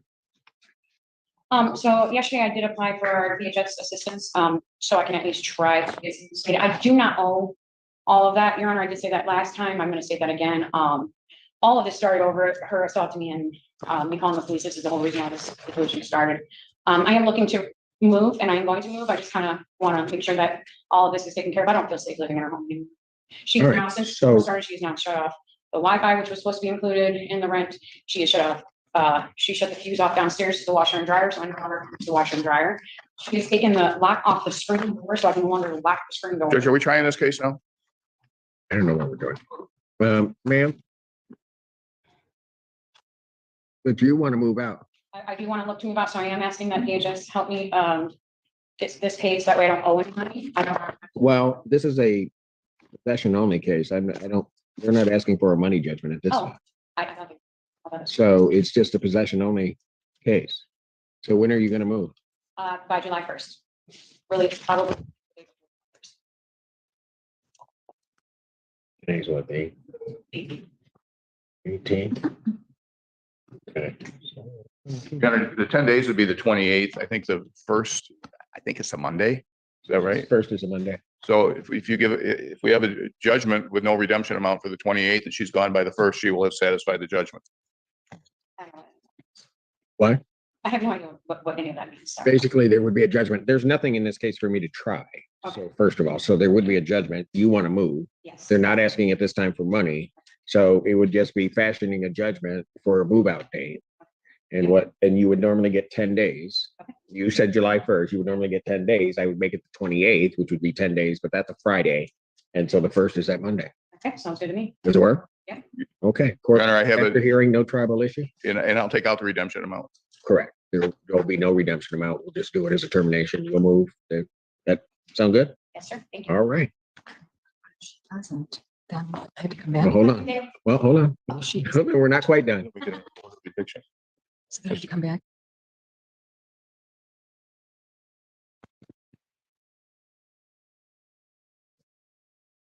Okay, so ma'am, the judgment here in front of me, they're not gonna put a redemption date, so basically it just means you're gonna move.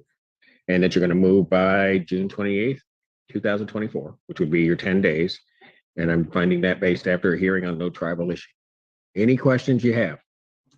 So what, with them saying that I owe this money though, what is that? really- They would have to bring another claim if they're claiming that you owe money. Okay. But that's not, right now, that's not before me. Okay, and then the other question would be, with this being an eviction, will that, is this an eviction that'll go on my record? Is that? It would, that there would, it would. I hate when people say their record, but what will happen is that it will show that there was a judgment entered And for then possession. My question is, with her stating that there's all these other people in the home, is it gonna go, because that's my mother-in-law, my brother-in-law that don't live there, none of them live there, my husband, is that gonna go on them too, as well? Well, the people that I have in the case are Sarah and Donald Goble Mhm. and Joshua Goble. Yeah. And Gladys Stone. Yeah, and that's what I don't understand, is why she has all these people that live in my home. Are She did that. they in the premises? No, sir, they were my guests here and there. That's my mother-in-law. Your I don't know Honor, how she got their names. they have each been there at some time or another. Each has, As my inter- guests. ma'am, each has interacted with Ms. Goble. None of them has appeared in this court. We could make it a default judgment. If they want to ask for relief from judgment at some later point, we could discuss it, but each of them has been there, and I didn't want to be in a position where I had a judgment against Ms. Goble and someone else claimed possession. And so that's why I named them as defendants. They certainly knew about it, and at least one of them had a conversation with Ms. King about it, but we named them as defendants. If you want to make it by default for everyone except Sarah Gobles, that's fine. We That's just what I- want possession. And in response to her question, which you answered fine, but I'll just add that if she moves, we don't get an order of eviction. That's right. So again, so if I, Here's what I'm gonna do. They have not appeared. Okay, so it's gonna have the same net effect. But I'm gonna issue the judgment by default as to defendants 2, 3, 4. Thank you. And after a hearing, finding no tribal issue as to you. So if they, and I realize you might be sticking up for them, but if they want to do something about that, they'll have to file a motion with the court to get rid of it. Okay, yeah, because we do plan on doing this, but that's afterwards. all right. Very good. I signed it. Thank you. Thank you, sir. Have a good day. You do the same.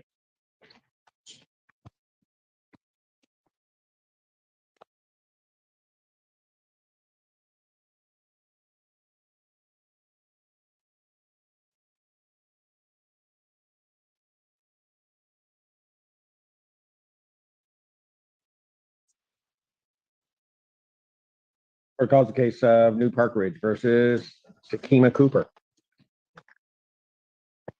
Lou Maskell here for Ms. Cooper. All right, this is your motion. It is, Your Honor. We are here on my client's motion for summary disposition. If the the court is ready, we can proceed with argument. Go ahead. So it's our position that the notice that was provided to my client was vague and therefore didn't meet the statutory requirements and cannot be relied upon to confer subject matter jurisdiction to the court. Specifically under the HUD regulations, the state requirements found in MCL 600-5716, and even the deed itself requires that the termination notice must state the grounds for termination in enough detail for my client to prepare a defense. The notice itself merely says that there were physical threats and verbal abuse to property management staff. It doesn't cite the lease provisions that they're relying on. And as the court is But aware, what's the requirement for the notice to state that? what's the requirement for the notice to state? The lease provisions or whatever. I mean, because statutorily, because of the physical threats, they could file a notice to quit. Well, Your Honor, they have to plead with, or they have to, in the notice, put enough detail in there so that the client can prepare a defense. And that would include, who was involved with the incidents, when they took place, where they took place, what was alleged to have happened. In the notice? In the notice. There's a higher standard for notice pleadings in subsidized housing than compared to private housing. Right, but did she take advantage of the meeting? She did have a meeting. Okay, was that laid out? And that was prior to the filing of the complaint? That's correct, Your Honor. And were the details regarding what was complained about the physical threats discussed in the meeting? The physical threats didn't happen, so that's why. Well, I'm not, I mean, that's a question, but we Well- had the meeting 5 days later, and I think my client was certainly confused at the end of the meeting as to what was being alleged against her. And she, at the end of the meeting, also felt that, or was her impression that they were allowing her to stay, and was surprised by the fact that they had filed a case against her. By the end of the meeting, that was her impression that, I think they said, well, if you get your ducks in a row, you can stay, something to that effect. She believed that she was going to be able to continue to live there.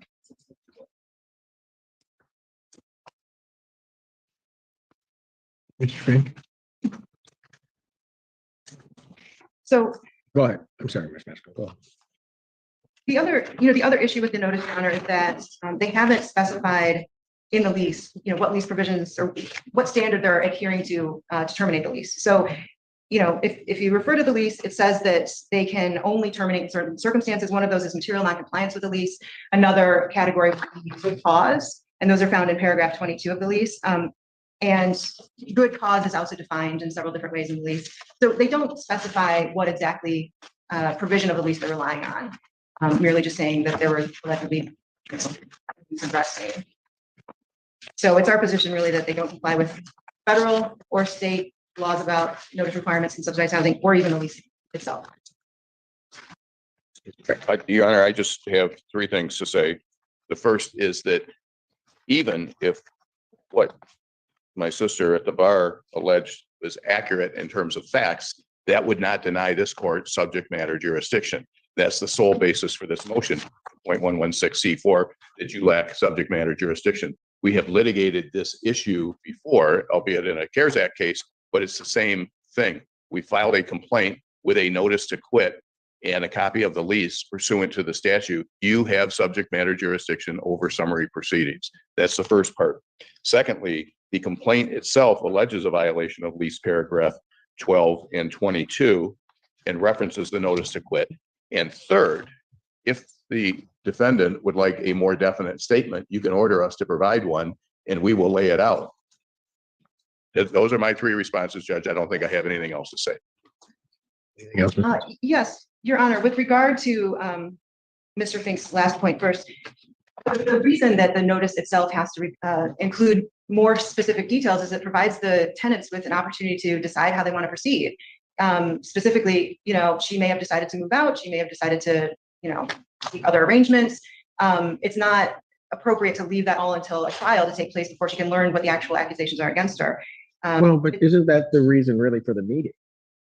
It's the law requires it to be in writing, Your Honor. The meeting is a chance to discuss the terms, but she didn't even know what she was walking in to discuss when she came into the meeting, really, because it wasn't spelled out for her. The second issue I want to address, Your Honor, is the subject matter jurisdiction. Ypsilanti Housing Commission versus O'Day specifically states that if the notice itself doesn't comply with statutory requirements, that it's invalid. And then you couple that with Park Forest, and which says that, you need a proper termination notice in order to have jurisdiction or hear a case. So those two cases together, the notice is improper. You don't have a proper notice. You don't have subject matter jurisdiction to hear the case. That's our position on the subject matter issue. You're saying in O'Day, it said what? I mean, I remember O'Day because I litigated it, but go ahead. They found that there wasn't a proper notice in that case and that they were required to adhere to. But the reason for the notice being improper was, I mean, in that case, in that case, there was the 7-day versus the 30-day notice, right? And so they gave a 7-day notice, which I think was provided for in their lease, which didn't comply with which didn't comply with the state statute regarding, but complied with HUD regulations. Right, which therefore. Which then taught everybody to comply with state statutes and not HUD regulations, which this notice in this case complies with the state regulations. I don't think I disagree, Your Honor, that it complies with the state or with the lease. So even if you find that it complies with the HUD regulations, I would say it still doesn't meet. I mean, if the basis upon which you're saying that this court doesn't get jurisdiction and that the notice for that reason is improper, I think that the notice is proper. If the notice has to state certain things, it does that. To the extent that there is some, I guess, penalty or something that might adhere to or near to your client regarding this, I don't think that happens in this case. I mean, the 10 days to discuss it with management, she had those 10 days. I don't know what came out of the meeting. I typically don't know what comes out of the meeting, but they typically do that before such time as they do it. But as far as the particular provisions of the state and the conferring of jurisdiction on this court, I believe that the notice is satisfactory in terms of complying or conferring upon this court notice. I just will say one thing. It's April 1st. So I'm going to deny your motion for summary disposition on those grounds. Now that there's a case before me, I guess I am a bit concerned as to at least what your client has indicated that she's not sure of what the allegations are. And that there may have been, after this meeting, at least her impression that she may have been able to stay. And I don't know. Does she not know what the allegations?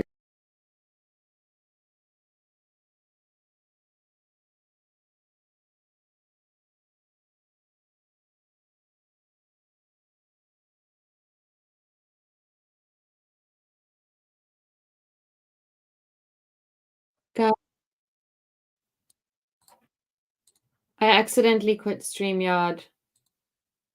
Give me a sec. Sorry, I was trying to switch between a tab of research I was doing and I closed this one. Anyway, let's go back a couple of seconds.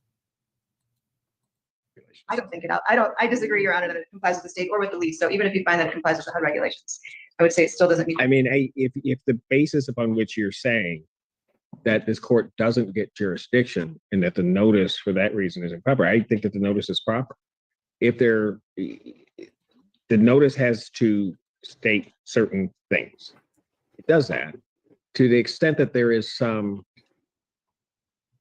I guess, penalty or something that might adhere to or near to your client regarding this, I don't think that happens in this case. I mean, the 10 days to discuss it with management, she had those 10 days. I don't know what came out of the meeting. I typically don't know what comes out of the meeting, but they typically do that before such time as they do it. But as far as the particular provisions of the state and the conferring of jurisdiction on this court, I believe that the notice is satisfactory in terms of complying or conferring upon this court notice. I just will say one thing. It's April 1st. So I'm going to deny your motion for summary disposition on those grounds. Now that there's a case before me, I guess I am a bit concerned as to at least what your client has indicated that she's not sure of what the allegations are. And that there may have been, after this meeting, at least her impression that she may have been able to stay. And I don't know. Does she not know what the allegations are based after the meeting? Whether she agrees with them or not? Because one of the things that she said was, it didn't happen. Okay, well, that may have to be litigated as to whether or not it happened or not, but Your Honor, I don't know what the allegations are, so I haven't been able to go over that with my client to answer your question. got it. Okay. Your Honor, what if we did a final settlement conference? We give all of us a chance to be at the same place at the same time, and in the meantime, I will get as much information as I can and forward it to Ms. Maskell. Well, I think, yeah, I don't have a problem structurally with that, but I think there needs to be something more definite so that counsel can sit down with her client. It used to be at those meetings that there was something written that came out of it. I don't know that that was ever required, but I certainly think Ann Arbor I House think can. there was something, but I was focused on this motion and the one reason for it, but are you ordering us to provide a more definite statement? Yes, By when? with specifics in that. Guess I would like to see that before the end of the month, by the 28th. You do that? Well, you need more time than that? Oh, Your Honor, I have an intern who is looking for substantive work to do and wants to impress you. So the 28th is fine. We'll He's see. smiling, so We'll see if the latter will happen. So you can get that to Ms. Maskell so that she can sit down with her client. I and guess, then we'll do a final settlement. I don't need a response from Ms. Maskell to the more definite statement. I'm not saying she well, can't file. I am, certainly she can, but I realize that if there is an issue, the two of you will talk. It's the parties that don't talk that bother me. So I'm sure there will be discussion that will go back and forth. And so if there's a necessity for you to file a response, certainly Okay. you can, Ms. Maskell. Thank you. But what I then want to do is make sure that there's enough time for Ms. Maskell to do any investigation that she might need to do regarding those allegations, because she couldn't have a meaningful discussion either with a client or with you, Mr. Fink. So I would probably move it into the latter part of July, Like the 22nd. 23rd. Why do you keep picking 23rd. dates? My birthday. The 23rd, that's a Tuesday. Did he ask you or he just started? Oh, Your Honor, I always ask even when it doesn't sound like it. Yeah, What's going to be scheduled for that day, Your Honor? I was gonna set a final settlement conference for that day. If that is enough, what I was trying to lay out, Ms. Maskell, was if they get that to you by the 28th, you'd be able to have preliminary discussions, figure out exactly what it is, give you enough time to kind of at least do the preliminary part of any investigation into what the allegations are. And then I would have a final settlement conference on the 23rd of July. I think We'll work it council out. has been willing. I just want to clarify that was me pushing a desk because the desk that was the broken desk has arrived and I'm making space. It probably sounded dodgy without that context. Willing generally to comply with any discovery request. Generally? That potentially and very likely there will be some discovery that's necessary after we get that 28th document. So that's my only Right. And thought about timing. here's what I also want to know. Is there a police report? Is there any outside agency that would have responded to any of this? Not that we're aware of, Your Honor. Mr. Pink? I do not know. Got it. Okay, that's fair. I'll do a short order that says the motion for Denied. summary is denied, that we're to provide a more definite statement by 6/28, and the parties are to appear on 7/23 at 9. In person. for a final settlement conference.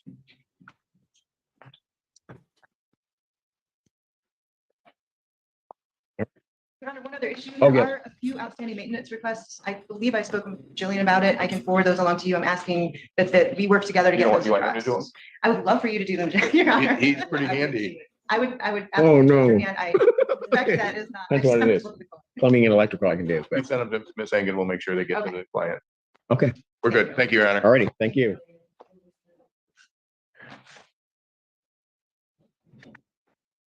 They're back in. Cindy Lee versus Amanda Bevan. Anything for the plaintiff?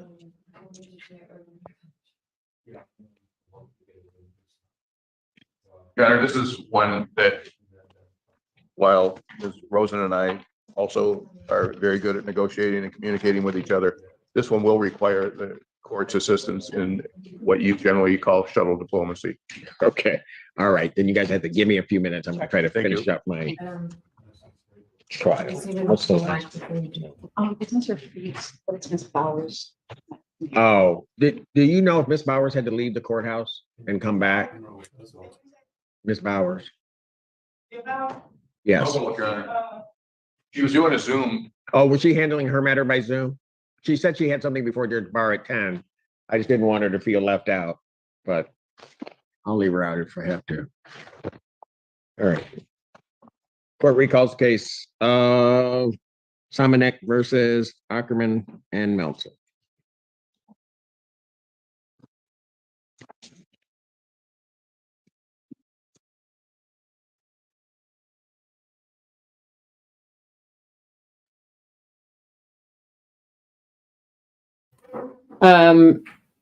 Steve, I swear it was that. I literally, the minute it happened, I was like, yep. It's going to sound like I had a big fat fart.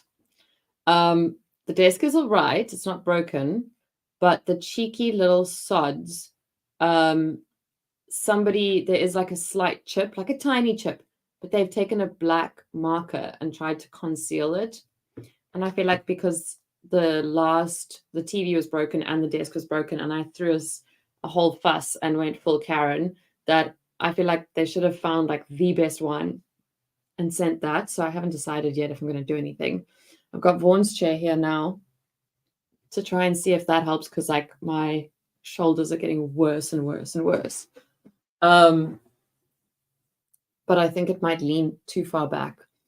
And I'm not switching desks now. I'm going to focus with this desk here. I just wanted to make space so that if I need to move things around, then yeah. Anyway, here's our verdict. Yeah, I love Judge Simpson. He's so sweet.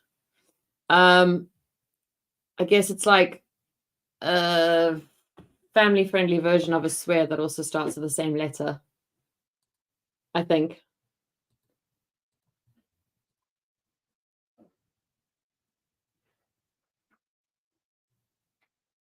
All right. I'll get my stuff out of Mr. Ellis's way. All right.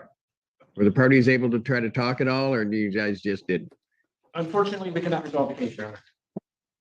Okay. All right. I think I understand defendant's position, unless you guys wanted to testify about something. I don't think I need it necessarily to come to my decision. All right. Closing arguments. Your Honor, we have a lease agreement here that it seems as if both parties are having difficulties in interpreting that lease. But the lease is clear that changes have to be in writing. We feel that the testimony has been sufficient for the court to award a judgment for the unpaid propane. We believe the unpaid amount is $1,882, unpaid electric of $293, rent for 2 months, March and April, $2,400. And then we have the issue of the paint. If the court wants to disregard giving the plant any money for repainting, as long as we got the propane money and the back rent and the electric utilities, we would be satisfied. There's no provision in the lease that says they're going to have quiet enjoyment or exclusive use of this premise. There's been no testimony given to the court as to why they should not pay the 2 months worth of rent. There was testimony that Mr. Samanek at one time said if they paid the propane, he would reduce the rent. The propane bill has not been paid. Even if you interpret the lease as saying that they only have to pay the propane bill on December 31st for propane that was delivered that year, there is still an unpaid balance of propane owing. So I would ask for a judgment for the expenses as we stated there. And then you could give them credit for the $1,200 in the security deposit. Closing argument. Your Honor, we do not feel as if we owe the propane due to the prorated rate of over 900 gallons still being in the tanks.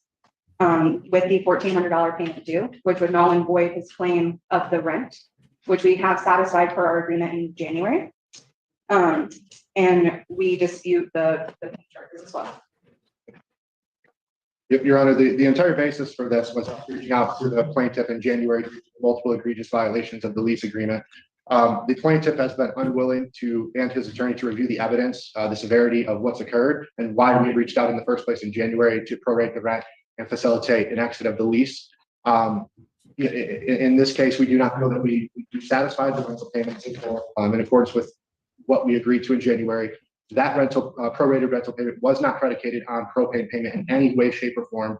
Multiple parties were present for that call, and I would say that all of them can attest to the fact that nothing of that nature was said, nor did I personally agree as a party on the call to those terms, those verbal terms. So we do feel that we have satisfied not only the rent, but the propane requirements as well. We do feel that there is unaddressed matters with the violation of the lease agreement and why we had initiated all this in the first place, but recognize that there's a time and a place to address those matters as well. And we move for our deposits to be paid back to us in full. All right. Court has listened to the testimony, read the pleadings, and frankly, the defendant's position is rather straightforward. They acknowledge that they owe the 293, I think it was 293.66, which are the utilities. So that's the easy one. The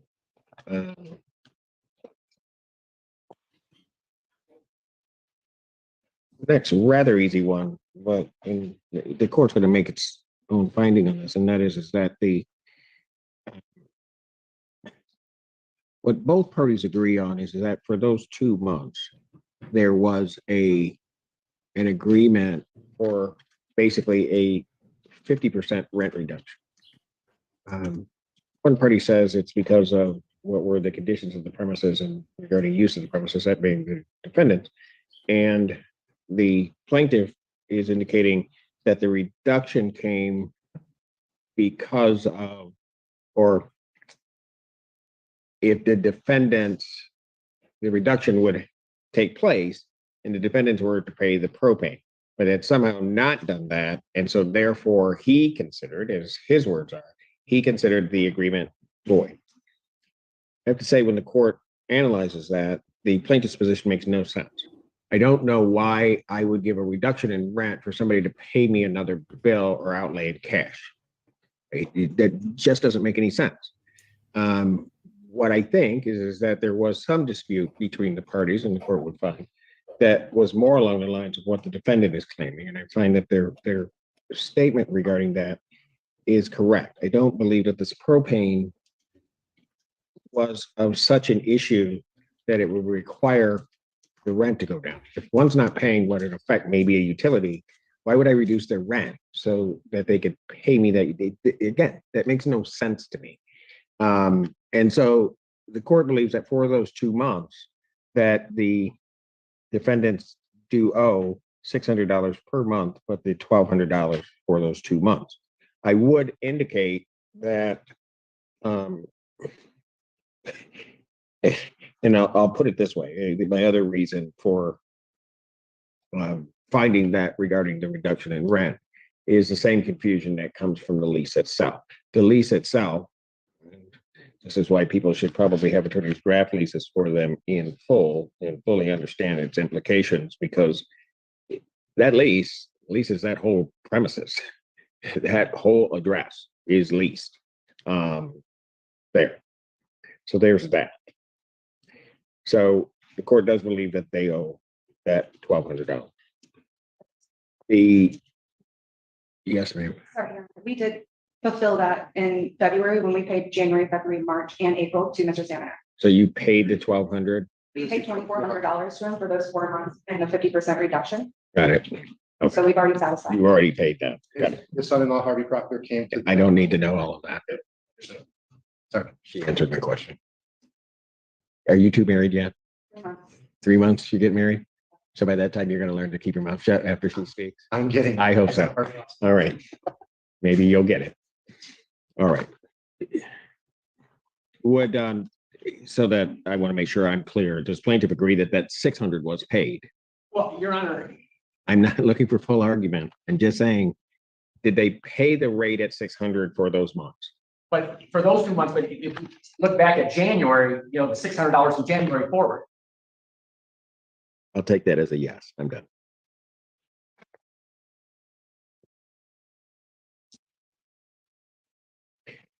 So I don't really need to do anything with that because I think that they fulfilled the 600. The plaintiff himself stated that whatever that agreement was, he just said they didn't fulfill, and then unilaterally decided that they had breached the agreement, and so now is going to charge them. It can't work that way, and it won't work that way, and the court's not going to enforce that to happen.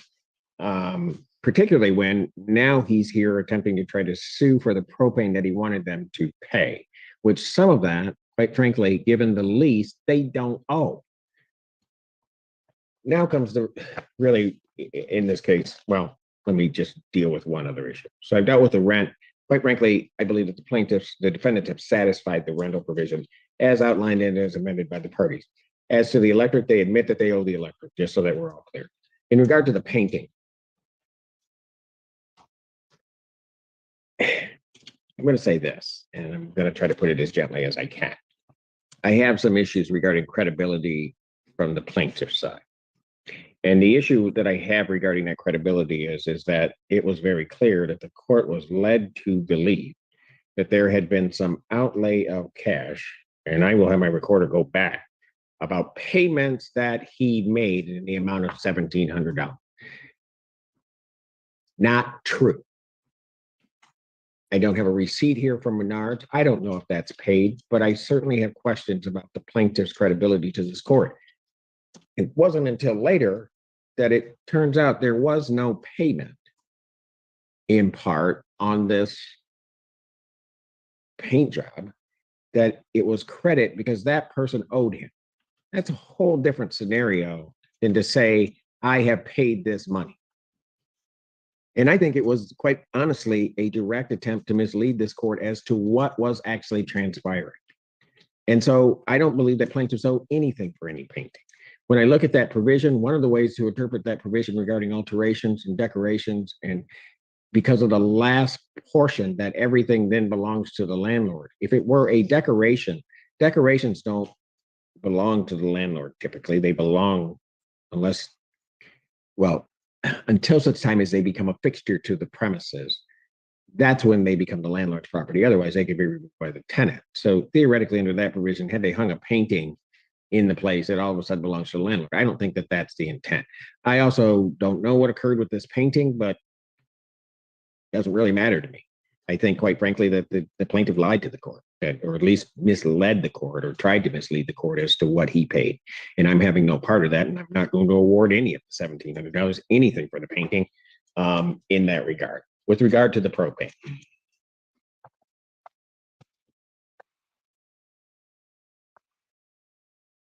The propane amount, which is, and again, this is why people should have leasing agreements, at least looked over by attorneys regarding this. At least once a year, presumably, there is this purchase of propane. Now, I mean, it's rather clear. Propane shall be purchased by the landlords once per year and shall be reimbursed by the tenants as soon as possible each year, but not later than the 31st of December of the year propane is purchased. So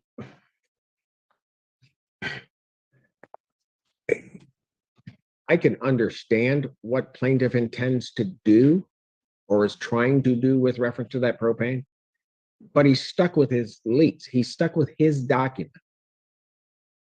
He's negotiating parts. I mean, it's a very strange thing because according to the language here, I mean, I understand they measured it at the beginning. There's supposed to be this other credit at the end, whatever. The only thing by the terms of this lease, the only amount that the defendant would have to pay would be the amount paid in 2023. And they owe that. We can talk about credits, we can talk about whatever.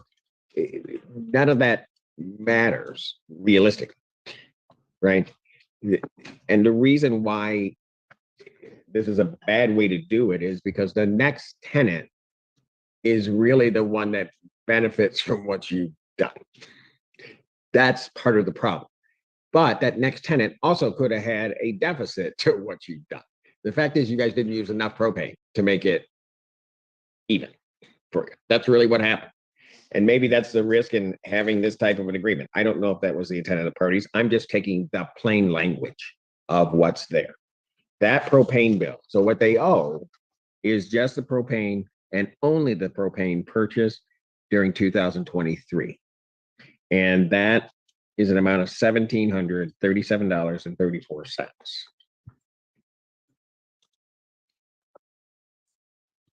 They paid 1,400 of that. So the net effect of that is, I got my math correct here, is that there is $337.34 owed.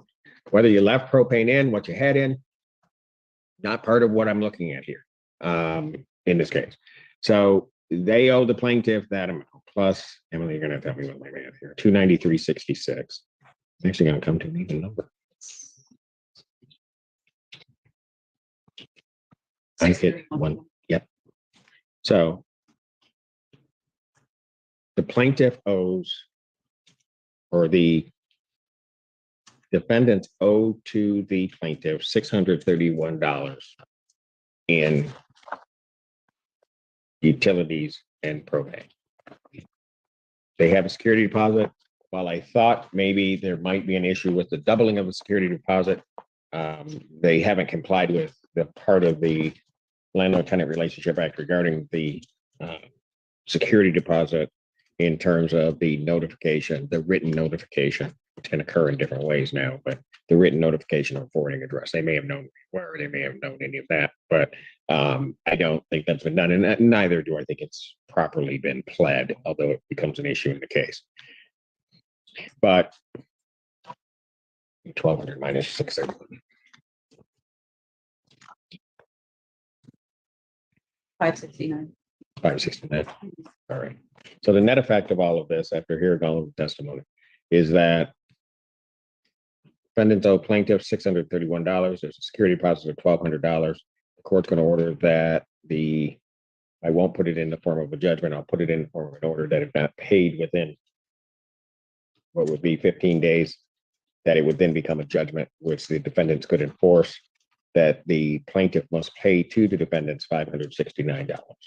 That's the judgment of the court. Counsel for the plaintiff will prepare for it. Okay, Your Honor, just so I'm clear on this now, there's also the cost of $190. You have to prevail on your claim. Pardon me?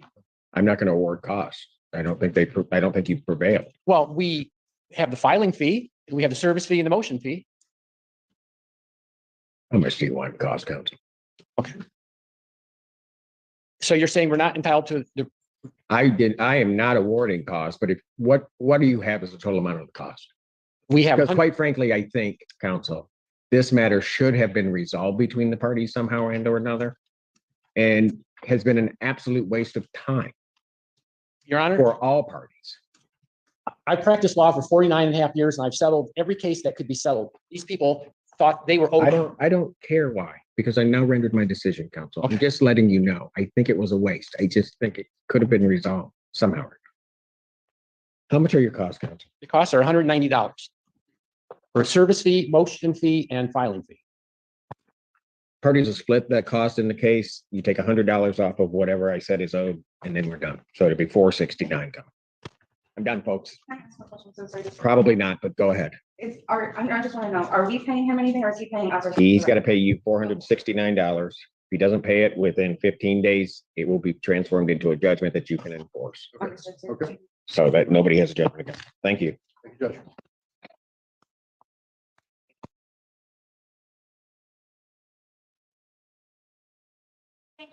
You're welcome. Lee versus Bevan. There's Mr. Fink. Where's Miss Rosen? Oh, there she is back there, hiding from me. Okay, hold on one moment. Was anybody able to find Miss? Bauer is in the outside conference room, Your Honor, waiting for her case to be called in Judge Barr's courtroom. By Zoom. Pardon? Can you do what? Who are you? I think she is representing you.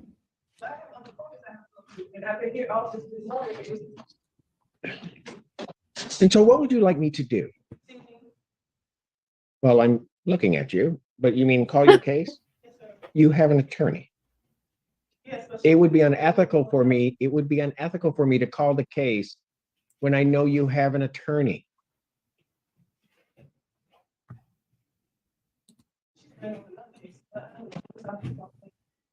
You know what? You can go out there and tell Ms. Bauer, go out there, tell Ms. Bauer that you fired her, then you come back in and you can represent yourself.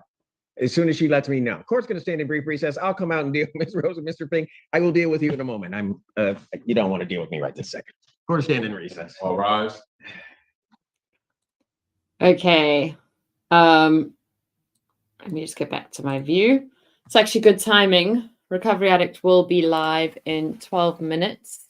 I've just put the I've just pinned the link to that. So that's good timing because I'm about to go from one task to another. So context switching paired up well. I'm so glad they won. And I have never, ever, I just realized, sorry, one sec. I just realized why it felt so dark. I didn't turn on any lights. I just realized that I didn't do that part of the routine. So I've never seen a, what do you call tenant have to be paid money?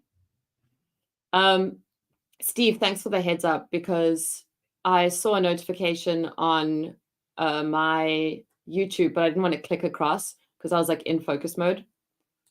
I agree. They shouldn't have to ask for court costs. Like that is so cheeky. Also, if you want to know about our whole mold story, I am not entirely sure which mold related video I showed the pictures and showed our receipts. But if you go into my live streaming tab and you go down, there's I think 3 or 4 about mold in court. It's in one of those. Get him, Judge. Hey, Danger Chris. I think you're relatively new here, right? Exactly. And yeah, Steve is 100% right. I am, because Recovery Addict has helped and played such a big part in me getting this started and getting this going. I said from the start, even though he fights me on it, that I don't want to be streaming at the same time because we share the same viewers. So I don't mind at all if people pop across. Really don't mind. I do just ask that you like the video before you do. Sim, haven't seen you in a while. Did I say hello to you already? I can't remember. I just want to hug the judge. Me too, but you need to go and watch yesterday's, I think it's like an 18-minute stream. You need to go and watch because he actually gets teared up.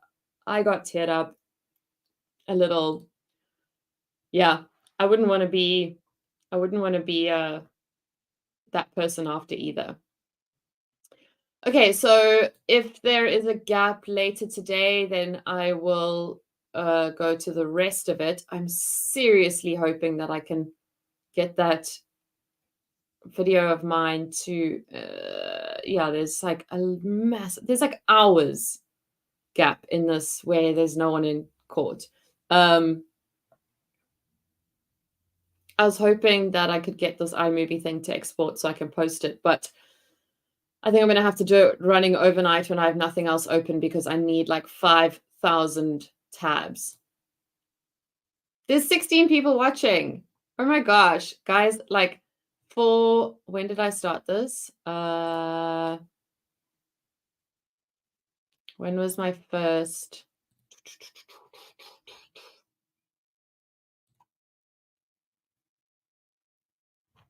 Where's my playlist? Playlist, view playlist. Nope, that's not it.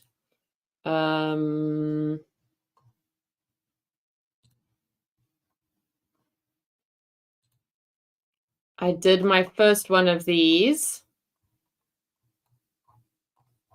Have I got it back to front? 1 month ago. And for an entire month, there's been about 3 of us every day. So this is really cool. Tom, we are, how many minutes do I have till RA?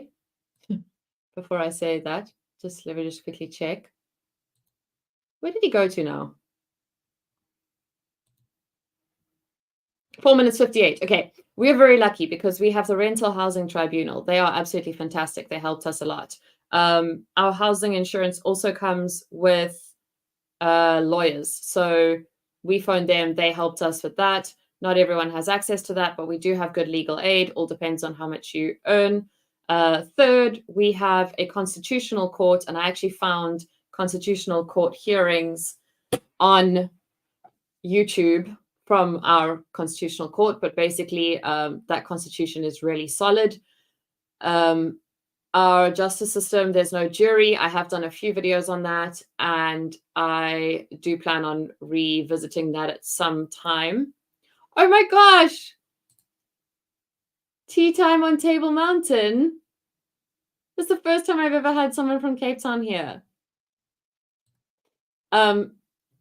And besides that, so we don't have juries. Our judges have 2 people that also give guidance on the case if they think they're wrong or not. Our appeals court is pretty good. Unfortunately, it is a pretty high crime country. After working as a journalist for US related, I think we're probably on par. There's a lot of weirder things that happen in the US. Like there's things I write about that would never happen here. So overall, we do really well because of the Constitution. For understanding that, you'd kind of need to understand apartheid and how things played out there. And then from there, if you're looking at labor law, our labor laws are amazing. We have some of the best in the world. So anything to do with that is amazing. And what else? I can't remember. Yes, it is so beautiful. I have also done a few lives, like being a tourist in the city. Honestly, the more I travel around the world, the more I love South Africa and the more I love Cape Town. Jennifer, I've got some court cases ready to go.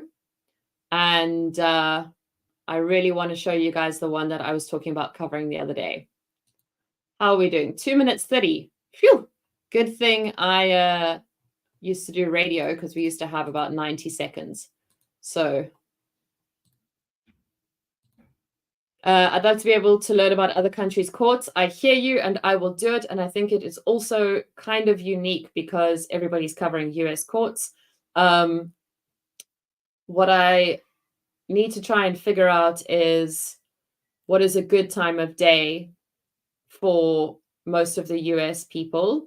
I do also, so there's a lot of people that haven't been here for the last month, but basically I have a full-time job. I work for a true crime channel and I am like the researcher, editor, content person there.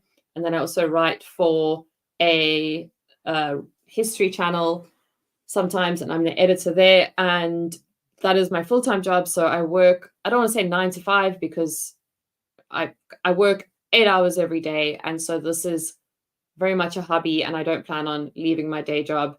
So sometimes I find it a little bit tricky to balance the time. But since it's not like a massive problem for me to have the stream on and people to hang out in the chat, then I don't mind doing that. I used to feel very bad if I wasn't like on screen contributing. So it helps me a lot that you guys don't mind because, like, for example, the Van Breda case I was talking about that I covered, that I broke, that was the first journalist to break the story of, that I think I got up to like day 67 of them. So it's going to take us a while to get through. And then there's more like, there's 2 guys who both killed their wives. Yeah, those 2 would also be good.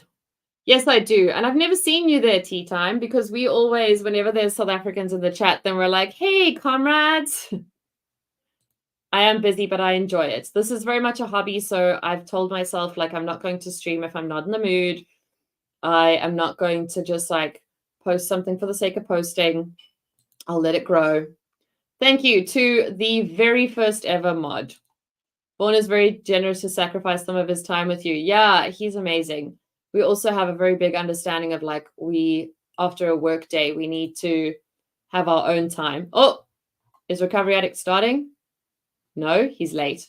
Phew, so I can wrap it up. I have social anxiety too, Hazelnut. Very bad social anxiety. It's why I used to drink. So I don't anymore, had to figure it out without alcohol. And now I basically try to get out of my own head. And I think that's why lives help as well, rather than like being around humans. Like if I'm exploring the city live, I'm paying attention to the comments. I'm not like in my own head about it. But yeah, I am very it does get wild, but I'm part of the wild sometimes, so I have to say that. I will talk more about my ADHD. I know I keep saying I need to do that diagnosis story, and I will, but I do have ADHD, so it's been on the list for like 2 years. Okay, I think RA is starting. I'll see you guys over there. Thank you so much for hanging out. Thank you, Josh, for modding. I think everyone's been super well behaved, and I am just going to be lurking there. So if you don't see me in the comments, I am there. I literally have it open, ready to go. Oh, he's not yet. He's not there yet. And yeah. Thank you, Jen. Yeah, it's being sober is the best thing ever, although it was not for a long time. Steve, you're like my marketing person. Josh is on mods. Steve's on marketing. Steve's like, Vicky does this and this. Don't miss this. Don't miss this. Steve's also one of those people who has hung out solo on so many streams. Like, just let me talk rubbish and whatever. And also jumped on a few streams. Oh, you are so welcome here. The neurodiversity in my chat is probably more normal than the neurotypical. Like here, us neurodiverse people are the neurotypicals. If you're neurotypical, you might feel a little left out. And you'll probably also get frustrated because I've been saying goodbye for 5 minutes and my brain's like all over the shop. And people with ADHD are probably following, like, yes, I see how you went from that train to that train. People without are probably like, girl, slow down. I know, but then sometimes he doesn't give me a heads up when he is late or when he is early. And then I'm like, oh, yeah. Yeah. Exactly, Steve. At least we know what you would be like. Depression's a hectic one. I accidentally didn't take my antidepressants for like 3 days this last week. Is he there? I don't see him. I don't hear him. And I feel the physical effects really badly. So I was like tired. I was weepy. I was anxious. Like I was driving and I was just anticipating bad things happening. And on that day, I just happened to see 2 car accidents happen. And I was like, why? When my brain is scanning. Anyway, chat to you guys soon. Recovery Addict is still not there. Maybe he's here and he's waiting for me to stop rambling. Okay, bye.